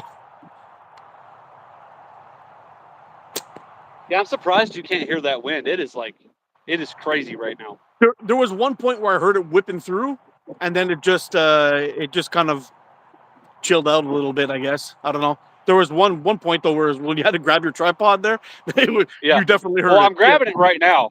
like there's my arm. I'm grabbing Yeah. it right now to make sure, because I've broken this thing a couple of times. Yeah, I had a couple of microphones that met their maker from the wind, unfortunately. Oh yeah. I'm out here talking in the backyard, and people could see me walking by in the front of the street. I'm sitting there talking to a camera, and they're just looking at me like this guy's a fucking So I got weirdo. neighbors that drive by and they look at me, and I'm out here every day. And at first they were looking at me like, "What is this idiot doing standing out there with a slingshot talking to a phone?" And then eventually they've all gotten to the point like that's my thing. So they just honk and wave as they drive by now. And I'll have one neighbor that'll come down the mountain, not even wave, just lay on his horn the whole time. You can actually hear it in some of my lives, all the way over to the neighbor's house, because the neighbors know me and know what I do. These neighbors know what I do. Those neighbors know what I do, and those neighbors know what I do. Even though we're all like spread out, we're pretty close knit community. Like we trade fish and like food and That's awesome. yeah, we have like a whole little barter system. So my neighbor right here, he's like big hunter guy. So he does like raccoon hunting and coyote hunting. So he keeps all the coyotes and raccoons like out of our trash and stuff like that. And then he'll Nice. shoot a deer every now and again. My neighbor over here, he does farming. So he's got like a whole bunch of like cucumbers, tomatoes, parsley, celery, lettuce, like all Fresh that kind of stuff. produce. Yeah. Neighbor across the road, he's like our neighborhood Mr. Fix It. So he does like a lot of like, oh, your toilet's broke, we'll fix that for you, yada yada yada. And I'm the fisherman, Oh, and I sweet. also do small game. So I bring like fish and squirrel to these guys, and we all just kind of like, let's trade work for work. Perfect. Are you Yeah. able to hunt in your state with a With sling? slingshots? Yeah. Yeah. Oh yeah. Oh, you're so lucky. I Yeah, it's can't awesome. do it. Matter of fact, I've killed like 4 squirrels standing in this spot alone. So I'll be sitting here shooting, and I'll see a squirrel up in the tree, and I'm just like, Toast. wink. Gotcha, bitch. One of those deals. Yeah. Yeah. That's sweet. Shoot, the other day I shot at a coon to get it out of my yard. Do we have deer that just walk into our yard like 4 o'clock in the morning? You turn the light on, you're like, oh God, oh, it's a deer. It's No. weird. Yeah.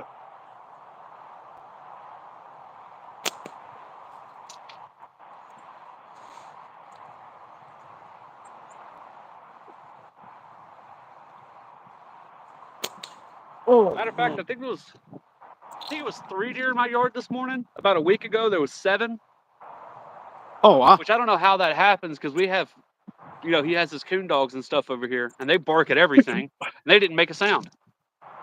I was like, dude, you need to get different dogs. Yeah. They're off the clock. We're sleeping right now. Yeah.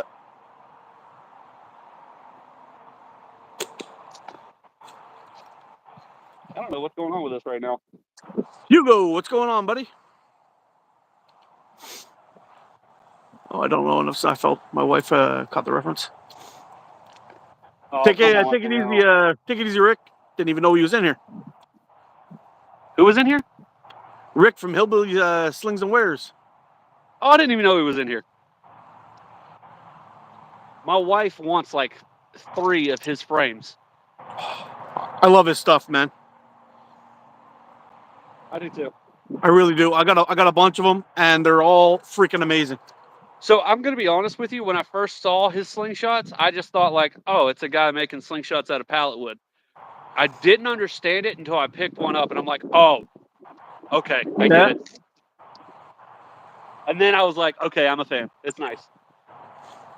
It kind of reminded, like I was telling when I had him on, I was kind of saying it kind of reminds me of something you'd find in your grandpa's attic, you know? Yeah. And then, man, I got out and started shooting with him, and holy smokes. Dude, this is driving me nuts.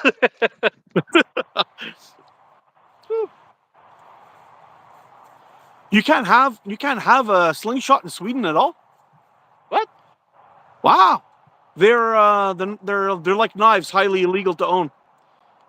Can't even have it in my home. Wow. Dude, I wouldn't even use this as like a self-defense option. Somebody was asking me the other day, like, would I use it to take down zombies? And I was like, no. Even in a zombie apocalypse, no. No. It's good for hunting and target shooting. Self-defense, anything, I'd say no. Well, if the one thing I would say is if I was in like a grocery store and it was getting robbed by a guy and he didn't know I was there and I had a good clean shot at his eyeball, I might take it. Oh yeah, I would take that shot. Yeah, I would Would take it be that my shot. first option? No. No. Let's say I'm standing in the kitchen aisle and there's a good knife right there. I'm probably going to grab that. Yeah. Actually, I would always have my Spyderco Akuchi in my pocket anyway. so yeah, 24/7. Except for right now, I actually. will say though, there was a 7-year-old that actually stopped a burglary with a slingshot. Really? Did you see that? No, that's crazy. Somebody in my live brought it up. I actually had to look it up. They were right. It was like a 7-year-old shot this guy in the face with a slingshot and stopped him from like attacking her sister or something like that. I don't remember exactly what it was, but it was a thing. I'll tell you what though. I've been shot with a penny before through a slingshot, and that hurt like a son of a bitch. It got me in the leg. Now you know the I could rubber ammo. Yeah, I've been hit with that. That hurt. I bet. But I can imagine getting hit anywhere really with a 9.5 millimeter steel ball going 270, 280 feet per second. Man. You know the Slingshot channel guy? Yeah. You know he actually took a steel ball to the head? It was fake. It was a setup. Oh, was it? Yeah. It was a setup. He wanted to show what it was. Convinced. Oh, it looked good, eh? But he had what do you call it? A filmmaker there with him, and he was shooting like a big 1/2 inch round ball at like a barn or like inside of a barn or whatever, and it ricocheted and hit him. And it was all staged after he came on, and he was laughing about it in a separate video though. He didn't even do it in the same video, so everyone thought it was real. Yeah. Oh my God. Yeah, imagine that. Germans, man, cruel. Yeah. Just cruel. And some of those slingshots that he's pulling back, shooting those bands in long draw, like that dude's a fucking gorilla. Like no joke. Yeah. He's got those long bands all stretched out, and he's holding it. Yeah, and it's weird because it's not like a 25 to 15 taper. It's like 1.25 inches.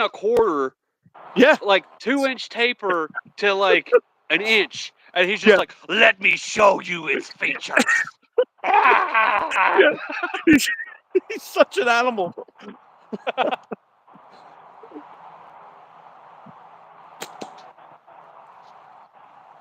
I'm just sitting there like, kudos, man. Oh, man. That's crazy. I remember he turned a drill into like a Gatling gun. A Gatling gun for arrows. Yeah. I thought that was like the funniest thing in the world. Oh, he's like a super smart dude too, eh? He's like some wicked ass engineer. Yeah. Dude, I have missed this can like 4 times in a row, and it's driving me nuts. Is it the wind messing you up? Yeah. Okay, I hit that one. Man, you know what's crazy? You get really frustrated when you miss a can. But, okay, it's super weird because I'll hit like the tiniest target, and then I'll turn and I'll go to shoot the can, and I'll miss the can completely. I'm like, make it make sense. Make it make sense. There is no making it sense.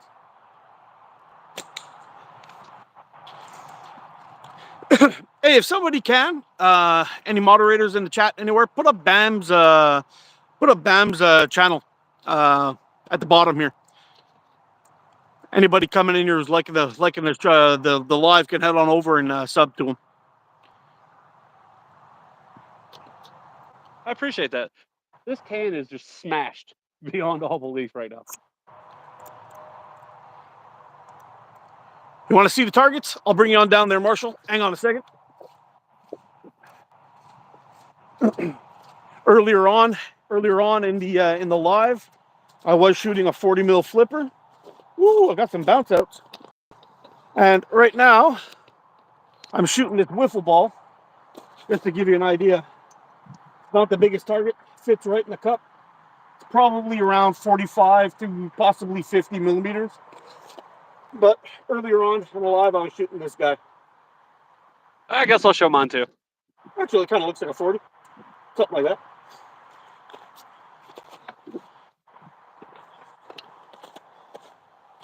So these are my targets.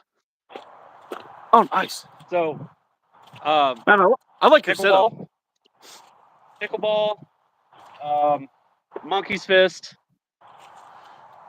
that bell I was telling you about, like a cheapo Amazon like ringer bell, another monkey's fist, and then obviously my can. The can's seen better days for sure. Oh yeah. Yeah, yeah. And then every now and again, like I'll take like some of these, so like little figurines, and I'll put them up here and shoot them off of there, which is why you'll see this. Oh yeah. Yeah. But it's a catch box. Made to do that. Yeah, if it was a TV stand, it would be a different problem, right? Yeah. Now all Yeah. these are like old patches that I used to have. This one's beat to crap, but these are like all old patches that I used to have, like when I played airsoft for like different teams and stuff like that. I've just been using them as spinners temporarily until my wasp spinners get in. They shouldn't be holding up pretty good though. Yeah, they're not too bad. If you do that, use the cloth ones. Don't use the different, what is it? PVC patches. I lost you. Woo, that was a close one. Oh, I thought it was on my end. I was like, oh, I lost you. Oh, great. For some reason, won't let me pin it. And then obviously you got your magnet down here.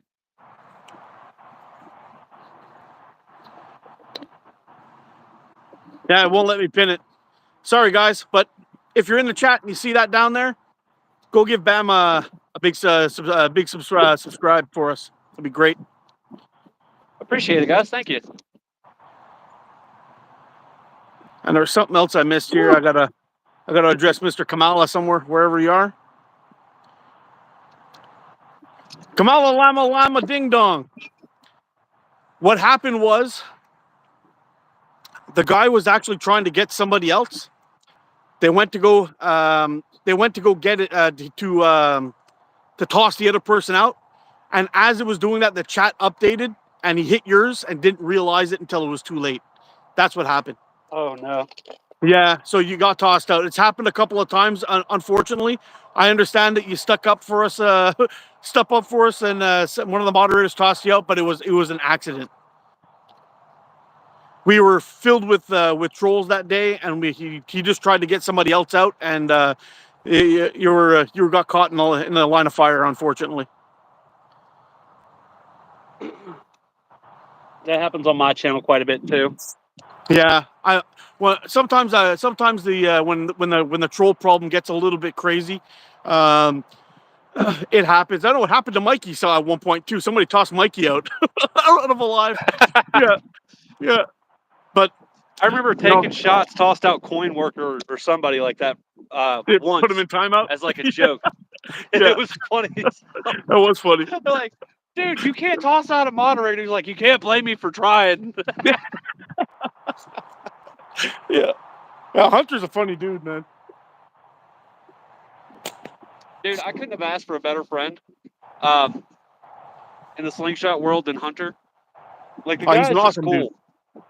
So I commissioned him to make me a magpie.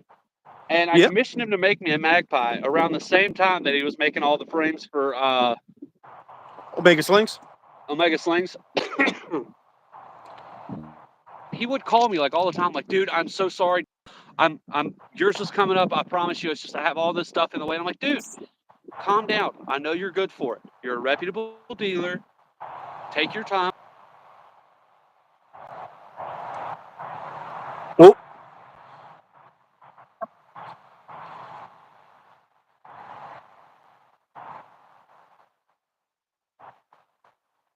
Back to back to back to back to back memes yeah. on like Facebook Messenger. Me and him just like up and laugh all the time. And then like all of a sudden, like out of the blue, he's like, dude, I haven't forgot about it. I'm just doing this, that, and the third. I'm like, dude, you don't owe me an explanation. I know it's more gifts and stuff like that. And I'm just like, dude, you're Yeah, awesome. he's an awesome dude. Me and him listen to like the same kind of music. We talk about like a lot of the same kind of stuff. It's just I'm more like open and out there and just like more talkative and more, and he's more like calm, He's like laid back, she's like as relaxed. chill as they He's come. like Yeah.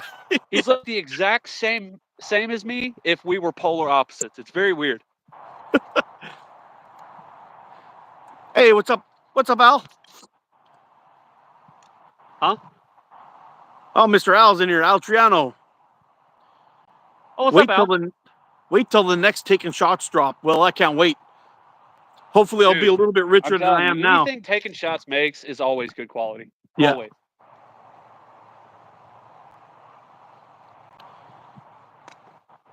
Omega did an amazing thing when they started working with Taking Shots. It's like awesome. You know, I think that's the biggest thing that I like about Omega Slings is all the stuff. I mean, let's put aside all the stuff that they have as quality. They don't sell any junk at all, which is nice. But Yeah. they also carry things from other places that you can't get without paying an arm and a leg in shipping. So if you want to get your hands on a Wasp frame, you got it. If you want to get something from Taking Shots, well, you got it. If you want to get something from Prime Fork, you got it. You know, Layton's. like Leighton boys too, same thing. And every time I got a frame or for review, or I bought one from Andrew, he would send it over here. It would arrive, and I've already paid, say, $180 for a Slingshot, but it's come here, and then I get nailed for another $60 on customs. You know, it's like, fuck, you're killing me. You know. Yep. But and it's funny because this last order I got from Omega Slings, the UPS got me for $65 for not shipping charges, but for customs. You know, I guess once the Canadian government searched my box for hope and freedom, they decided to charge me $65 for it and send it to me. But normally I don't pay anything, so really no big deal. But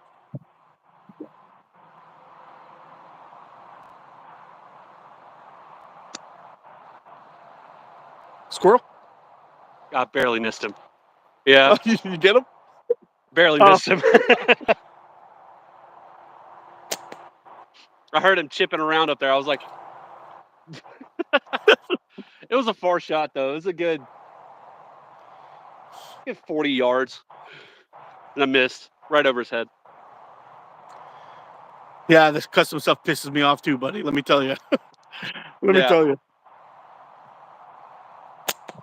If I thought it was going to anything good, it wouldn't bother me so much. But yeah, it's never going to anything good. Oh man, got it on a swing. Waiting for him to pop his head back out again. I don't know if he will though. Yeah, he was. See if you can see. He was right there.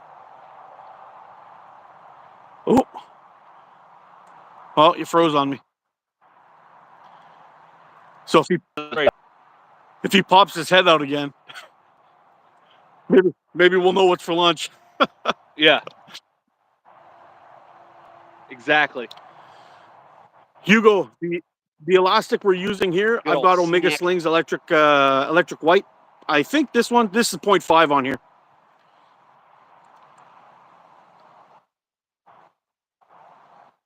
Taper 22 to 14 using a pit pouch.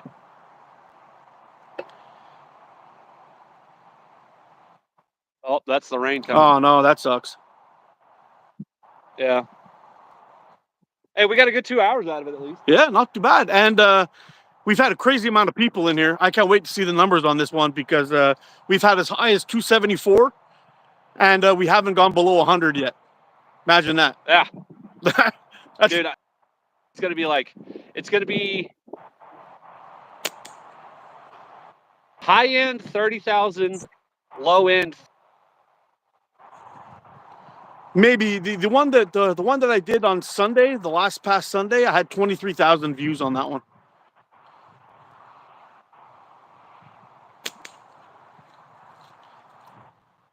I'm sorry, Yeah, my last live on the Sunday, I had 23,000 views on that one. And I think I picked up another 1,000 afterwards with people watching it after, which is crazy. Hey, what's up, Tim? Jose, what's up? Yeah. Dude, 60K easy. Yeah, you never know, Mikey. You never know. I'll post it on Facebook after. Oh.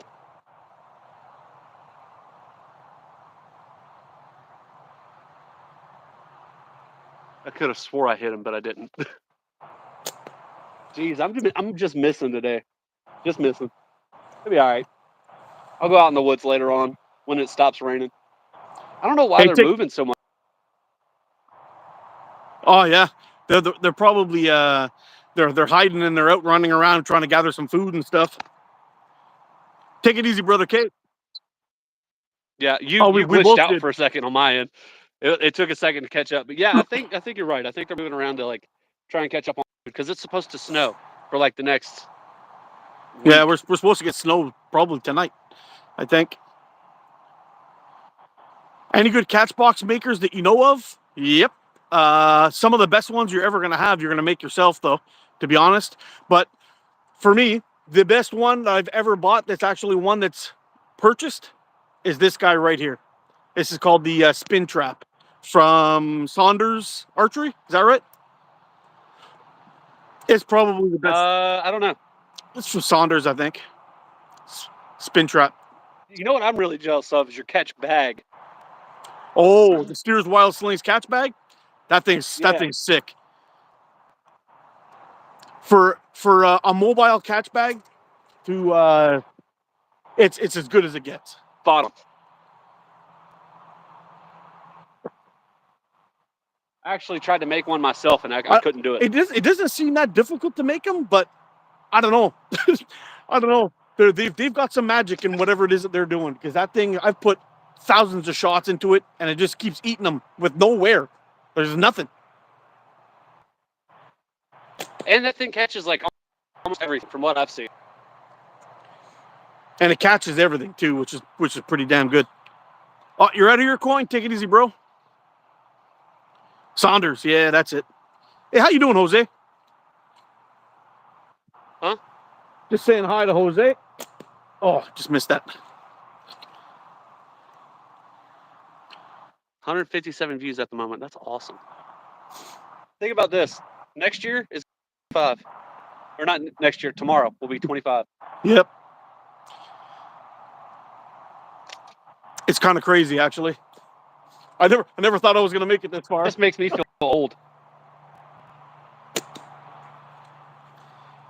It just makes me feel old. Yeah, it does. It really does. And that's sad. I'm only 32 and I feel old. I'm 49 years young, still kicking. It's amazing. But we'll see how it goes. Dude, I tell people all the time I'm a 32-year-old toddler. Yeah. Think about it. I'm 32 years old. I shoot slingshots and everybody calls me Bam Bam. Yeah. Where did you get the name from? It's kind of a long story, but is it like a Flintstone reference or? No, not a Flintstone reference. No, granted, I've in my older years, the more. Oh, froze. Yeah, Did I just a freeze? second. Oh, there you're back. Yeah. Okay. So I was born in Alabama, and I've been in the tactical world since I was like 16, 17, somewhere in there. So it kind of just came out of that, just like, Gotcha. you know. Yeah. Bam, bam. And then did the whole airsoft thing, and that's when I officially put it out on the internet, like BAMBAM Airsoft. And then I got out of airsoft because the whole respiratory breathing thing that I was telling you about. Got out of that, and then I was just like, well, everybody already calls me Bam Bam anyway, so might as well just be BAMBAM Outdoors since I moved out here to get back with nature and, back to myself. Slow things down a little bit. Slow things, yeah. Which is why another reason my brain goes crazy all the time, because it's like constantly doing stuff. I'm gonna switch this one up. All right, I'm gonna pull out the Avro, shoot some heat at that wiffle ball, see if we can cut that little fella in half. I don't think it'll happen. Dude, I've cut this can like in half twice, and I'm just shooting like a little tiny little. It's on this side. I like to do that too. When you All that's left of that when you can. start chopping them up and they get smaller and smaller and smaller until there's just a lid left. That's so much fun. Yeah. Exactly. That's what inspired that whole Bam Bam Can Challenge thing. I just wanted people to start shooting smaller and smaller targets, and then they started dissecting it like, oh, how can we make it to where it's? And I'm like, okay, one, that's awesome. I liked how you dissected it, like what you could do to maximize the length of the can life and all that other stuff. I got 17 shots on mine, and pretty much everybody beat me. And I'm like, yeah, I probably shouldn't have used 3/8-inch steel. No, that's a can killer right there. Ooh, these are gonna be a little hot. Like, I think it was like 30 shots ish. Yeah, it's like 30, 32, something like that. Yeah, Crazy. somewhere in there. And then before that, it was Hunter that had the record at 28. And I was like, dang, dude.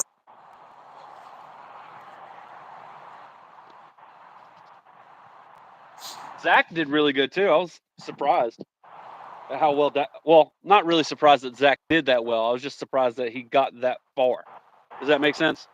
Yeah, Like, yeah. I know Zach is an amazing shooter. Like, he can hit tiny, tiny stuff. I was surprised that he made the can. That's part of the key. That's the hardest part of that challenge, I think, is that is keeping the can alive long enough to get a higher score.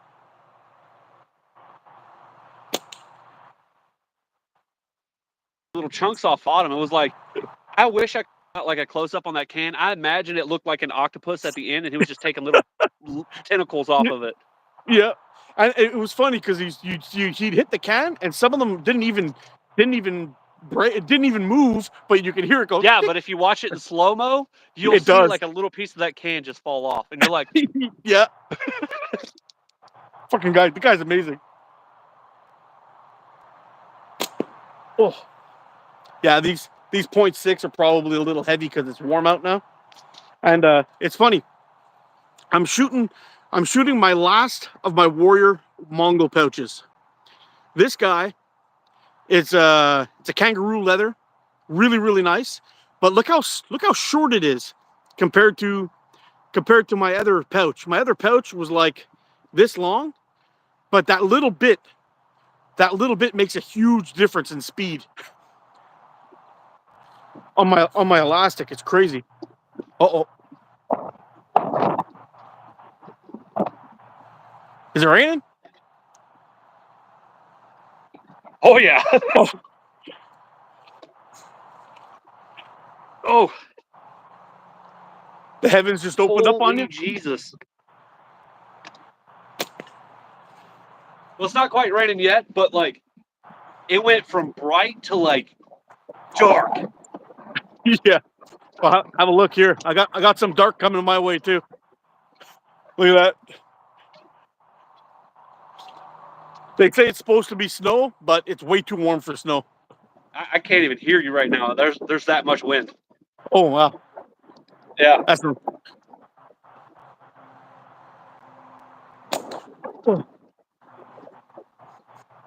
Dude, that is crazy. You see this? Yeah, that's nuts. They definitely got some wind going. Wait, what? I said, you definitely got some wind going. Oh yeah. Yeah, it's getting kind of crazy. All right, I'm gonna let you go because All right, bud. I gotta Oh, yeah. batten down the hatches. All right. We'll do it again. We'll do it again sometime. Yeah, absolutely, man. I can't wait to do it again. Yeah, yours or mine. Either way, it doesn't matter. All right, sounds good. All right. Cheers, bud. All right, talk to you later. Yeah, take it easy. Bye. All right, guys. So I guess I'll keep it going for a little while. We're still got a little bit of battery left. Might as well keep going. We're at 27. 27. Oh, take it easy, Tim. Thanks for stopping in, buddy. Do I have an Instagram? Yes, I do, Hugo. Oh, man, that sunshine's killing me, though. See if we can adjust this a little bit to make it less terrible on my eyeballs. That ain't helping much. Take it easy, backwoods bozo. No, I'm going to keep shooting, bud. I'll keep shooting for a little while. I got 27% of battery, so we're still good for a little bit. I would go for 24 hours with these numbers. Yeah, I've been tearing it up today, man. This is great. This is great. Just wish that sun would go behind those clouds again, though, because it's killing the old eyeballs. Whew. Still smoking them, though.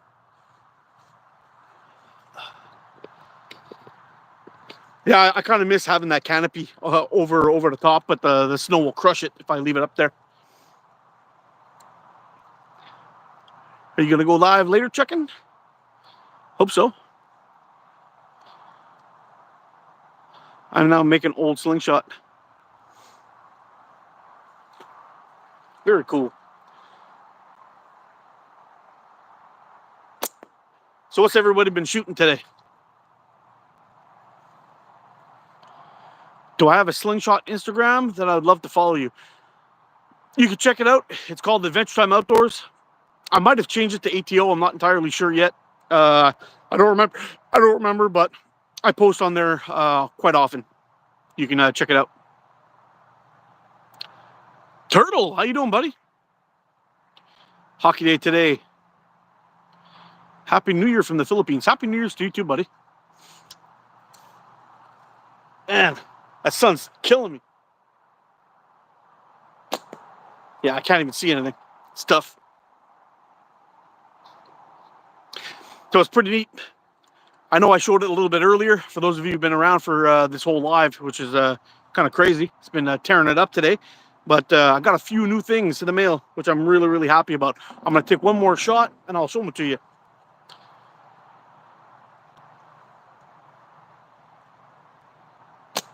Oh, yep. One more hit. Let's try the hit. The hit will be key. There we go. All right. So I've got my hitchhiker from Omega Slings in today. Have a look at this. Nice little necker. I've got it, just made a little lanyard for it out of paracord. This is kind of cool paracord, actually. If you can see on the inside, it's got a red strand, which is a, there, right here. He's got a little red strand in there. That's like a fire lighting one. It's like a wax cord. It lights up really, really good. And there's also, see if I can show you the other one. It's kind of hard because it's kind of tiny, but there's also a yellow strand in there. You'll probably be able to see it now. It's right up against the red one. There's a yellow strand in there. See that? That's actually a fishing line. So this is actually a 9-strand paracord that I've got on here. So it's pretty cool. Nice Kydex sheath with a little tiny necker. D2 steel. High quality stuff. I was kind of blown away. And to be honest, guys, I think you're giving these things away. It's kind of ridiculous, but yep, very, very good. So I've got I also got a couple of rolls of 0.6 Omega Slings Electric White. First time shooting these guys. It's probably too warm to be shooting 8mm steel with 0.6 right now. It's definitely a little bit overpowered, especially with the short little pouch on there. It's taken off probably about another half inch of draw length, which is causing a little bit of an issue, a little bit speed. But yeah, the knife is pretty sweet, dude. I'm telling you, it's really good. Takes a nice edge too, and probably the best band tying jig I've ever used in my life. Let me show you this.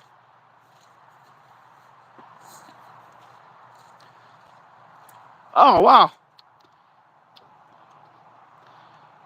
Thanks, Butler. How you doing, buddy? Happy New Year, my friend.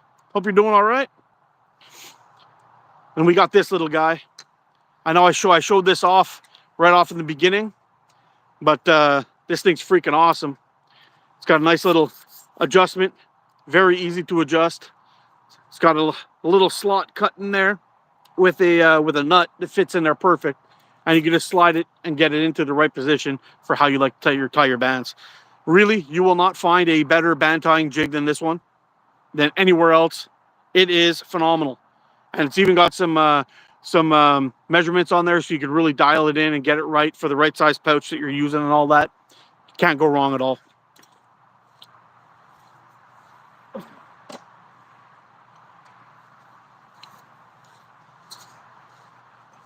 Hey, Butler, one of these days we're going to have to do a co-live, bud.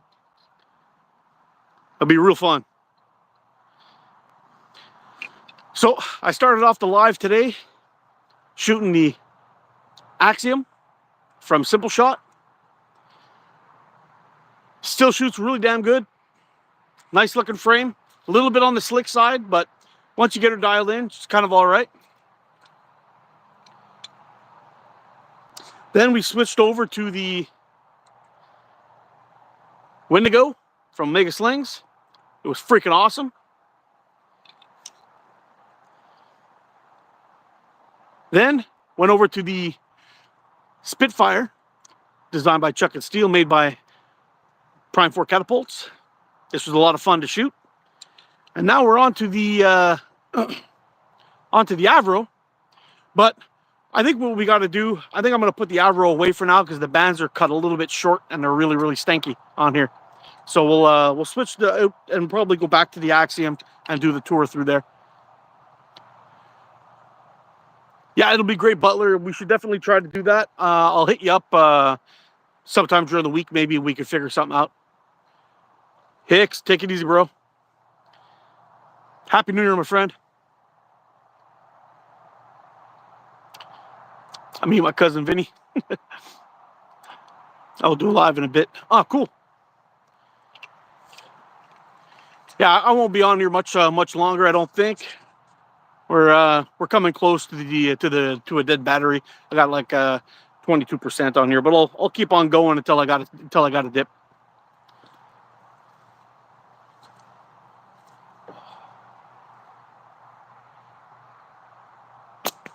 Woo.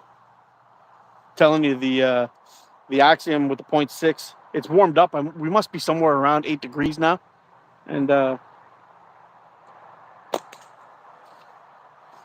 0.6 is just ripping. It's just ripping fast. It's probably too much, really. I don't know if you can even hear it when I miss. It's hitting the back of the catch box, and I'm getting bounce outs by about 4 feet. I'll show it to you in a second. Yeah, there we go. Got a little tap on there. Let's go take a look. Yeah, it's kind of like soup out here right now. Yeah, here, look at this. See how far I am from the catch box? There's my first bounce out. There's a few more. I'm sending him in there with way too much heat. Look at that. Tons of them out of there.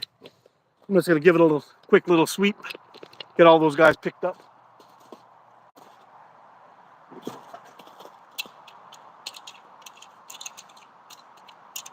Yeah, if you guys don't have one of these fellas, they're definitely worth the money. to pick up all your shots that have been flying all over the place. Yeah, all the way back here. This is crazy.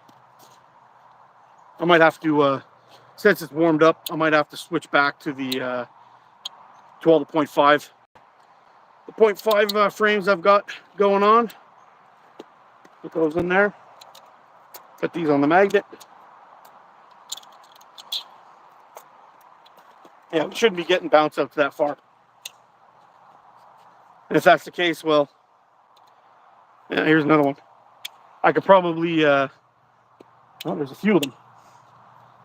Yeah, magnet, worth its weight in gold. Even in the catch box, if you want to get things out of the catch box, you can just drop it in there. And get a nice big handful of ammo, and you're good to go. Pig carry's my best friend.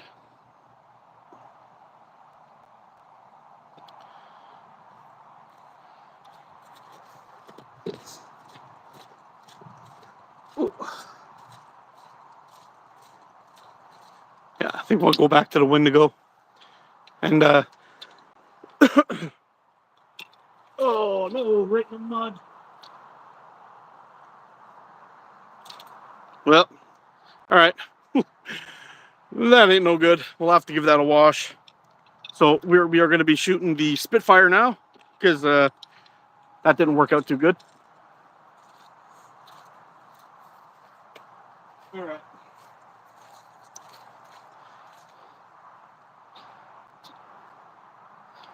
I would love to see a collaboration between you and the Slingshot channel. Oh man, I would love to get on a vid with Yorks Brav. He's an awesome dude, man. Freaking awesome dude. And a legend. Total legend.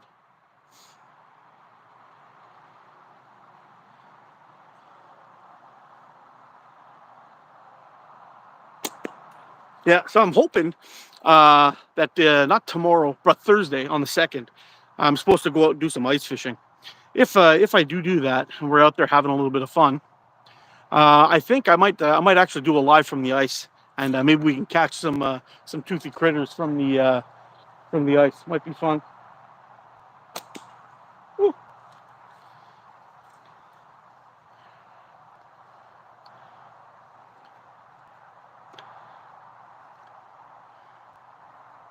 Did I make my Slingshot ammo holder? No, my buddy Leon did. He made the the lanyard. It's a Squat Shot Creations. His company's called. He does amazing work. Look at this. It's fantastic. He's got a nice little crab style clip on there, and you can tighten it up or loosen it up with the little knot that's on there. He does great work. Does also lanyards and band tying tools for wrap and tuck. The magnet that's on the bottom here, the magnet is from a sniper sling. I just kind of attach it to the bottom of this, but he makes all the lanyards.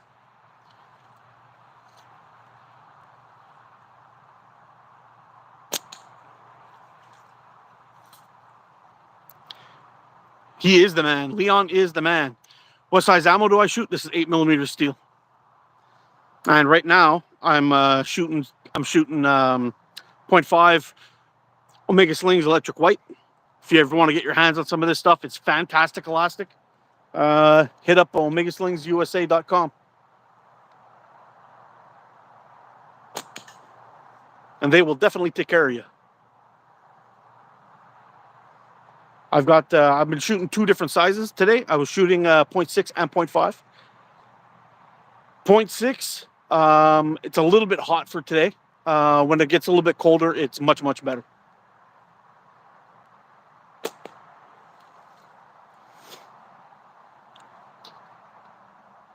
Hey, what's up, Chad? How you doing, buddy?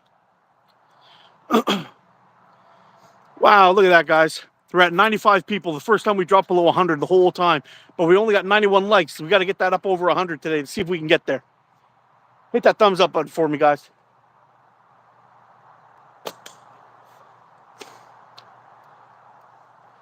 It was definitely a lot of fun to have Bam Bam on the channel. He's a freaking awesome dude. Definitely somebody I would like to have a beer with. That was a lot of fun.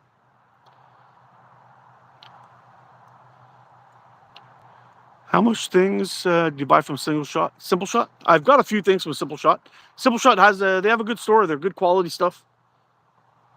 Mark, it says 145. That's people, I guess, in the chat. As for the thumbs up, I only got 94. It says here. Maybe there's more. I don't know, but it's only showing 94 for me. Woo. That wiffle ball's taking an ass whooping today.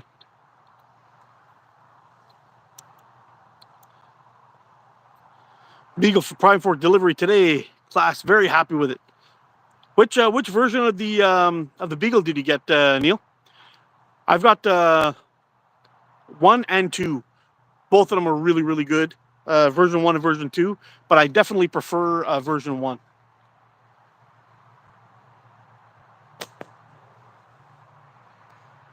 Actually, the Beagle and the Spitfire are very, very similar frames, and I love actually shooting the Beagle, and the Spitfire is a very good slingshot as well.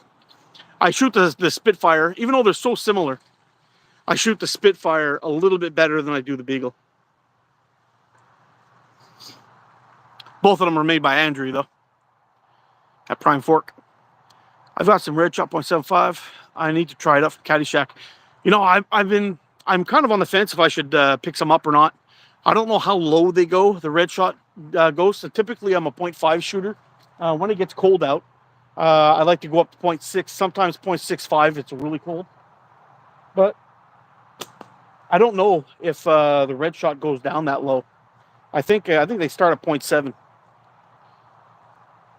I think. Could be talking out of my ass. But Caddyshack's another great store over in the UK. Have I ordered from Sniper Sling? Many times, sportsman. I love Sniper Sling. Really, actually, if you want me, I'll rattle off some of the best stores you could buy from right now if you want. Omega Slings, Simple Shot, Pocket Predator, if he's back up and running, I don't know yet. Out in the UK, you've got Wasp, Leighton Straws and Caddies, Caddyshack Catapults. Let me know if I'm missing anybody. In China, Sniper Sling, very good. Slingshooting.com, very good. Besides those guys, I might be missing somebody, but those are pretty much my my go-to guys. I buy most of my stuff from Omega Slings, though. I got the Evo Field Pro version 2. Oh, very nice. I have the original Evo, and I also shoot the HGH, and the HGH I love. I don't shoot it that often. I don't know why, but it's a really good frame. It's a very good frame. Just caught the top of that wiffle ball. There we go. It's actually, I don't know, man, if you guys are seeing the glare that's coming off there, but the sun is just zapping me in the eyeballs right now. It's very hard to focus in on my target. There we go. Got that one on the swing.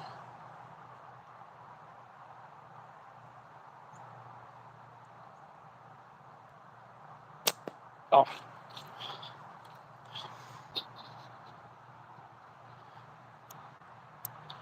Is there supposed to be a lot of border on the video, or is it just my phone? I don't know. It may be a lot because I went from a co-live, and I went from a co-live to a single live, so it's possible that there's a lot more border and the screen's a little bit shorter. Oh, guys, we're 2 away from 100 likes. 2 away. Give me a double tap here. Want to poke me in the eye? Give me 2 shots right now. Boop, boop. Let's go. See if we can get those 2 more likes.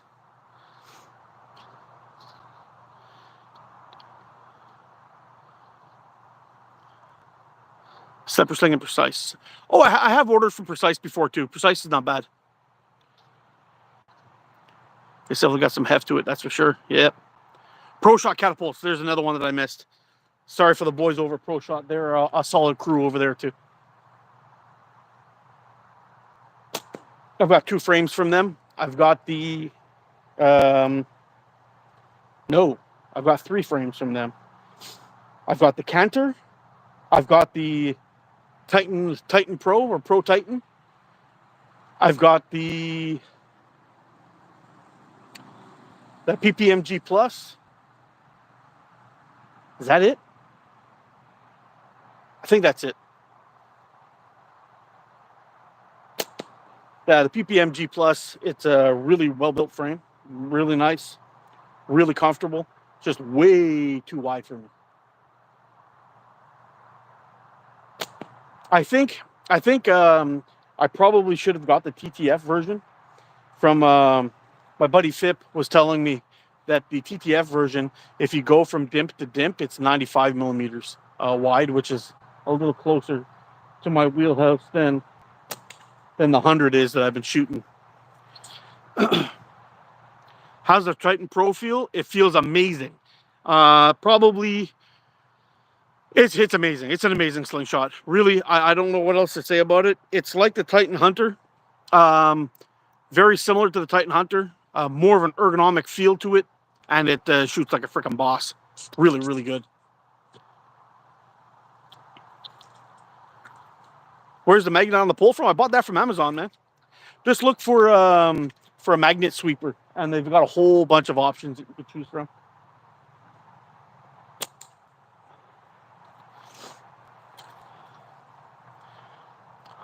I got 3 of the Hunters. I've got the Titan Hunters. I've got only 2. I've got the medium Titan Hunter, which is one of my favorite all-time frames. I've got the S90. I like it. The S90 is pretty good, but I don't have 100 yet. I still got 99. I guess there it hasn't. Oh, there we go. We got to reach 100. Woo! Thanks everyone. That's awesome. Happy New Year, Dark Gaming. I got an S90, which I'm going to be sending to Chuck and Steel as soon as our Canada Post gets shit together. And I've also got the Companion from Catapult Carnage, which is an amazing frame also. And it's got some nice big fork tips on it too, which is something I really, really like.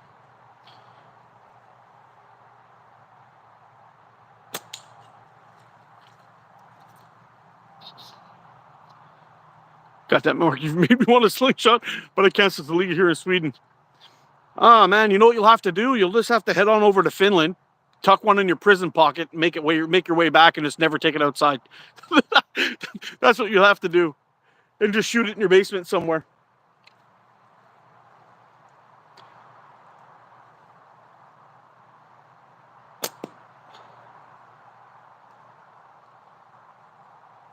I didn't think the light was going to be this much of a problem.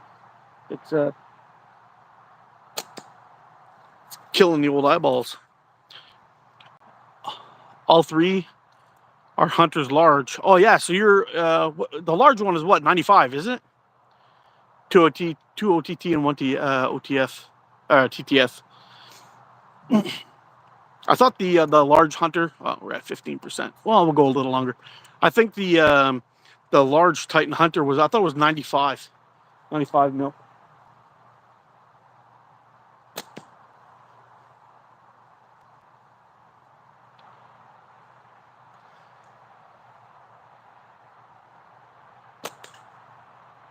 Yeah, I'm always kind of nervous a little bit of out here shooting when I'm past the house. I'm always afraid that I'm going to get some fucking Karen going by and be like, hey, you're not supposed to do that. Oh, I caught that one on a swing. That was a hell of a shot. And TTF is 95. Yeah, and it's going to cause some problems for me. My prison pocket isn't open for anything. Oh, okay. Well, it was an option. I'm starting to question your dedication, Hugo. Yeah.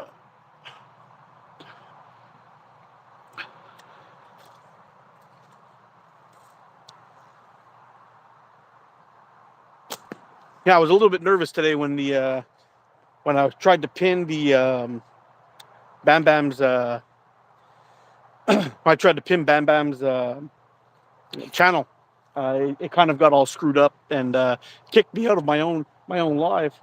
Luckily, I was able to find my way back. That was pretty good. So we didn't have to reboot the whole live. That would have really sucked. Ah, missed it. Feliz and Novo. Yes, you too, my friend. Feliz Navidad.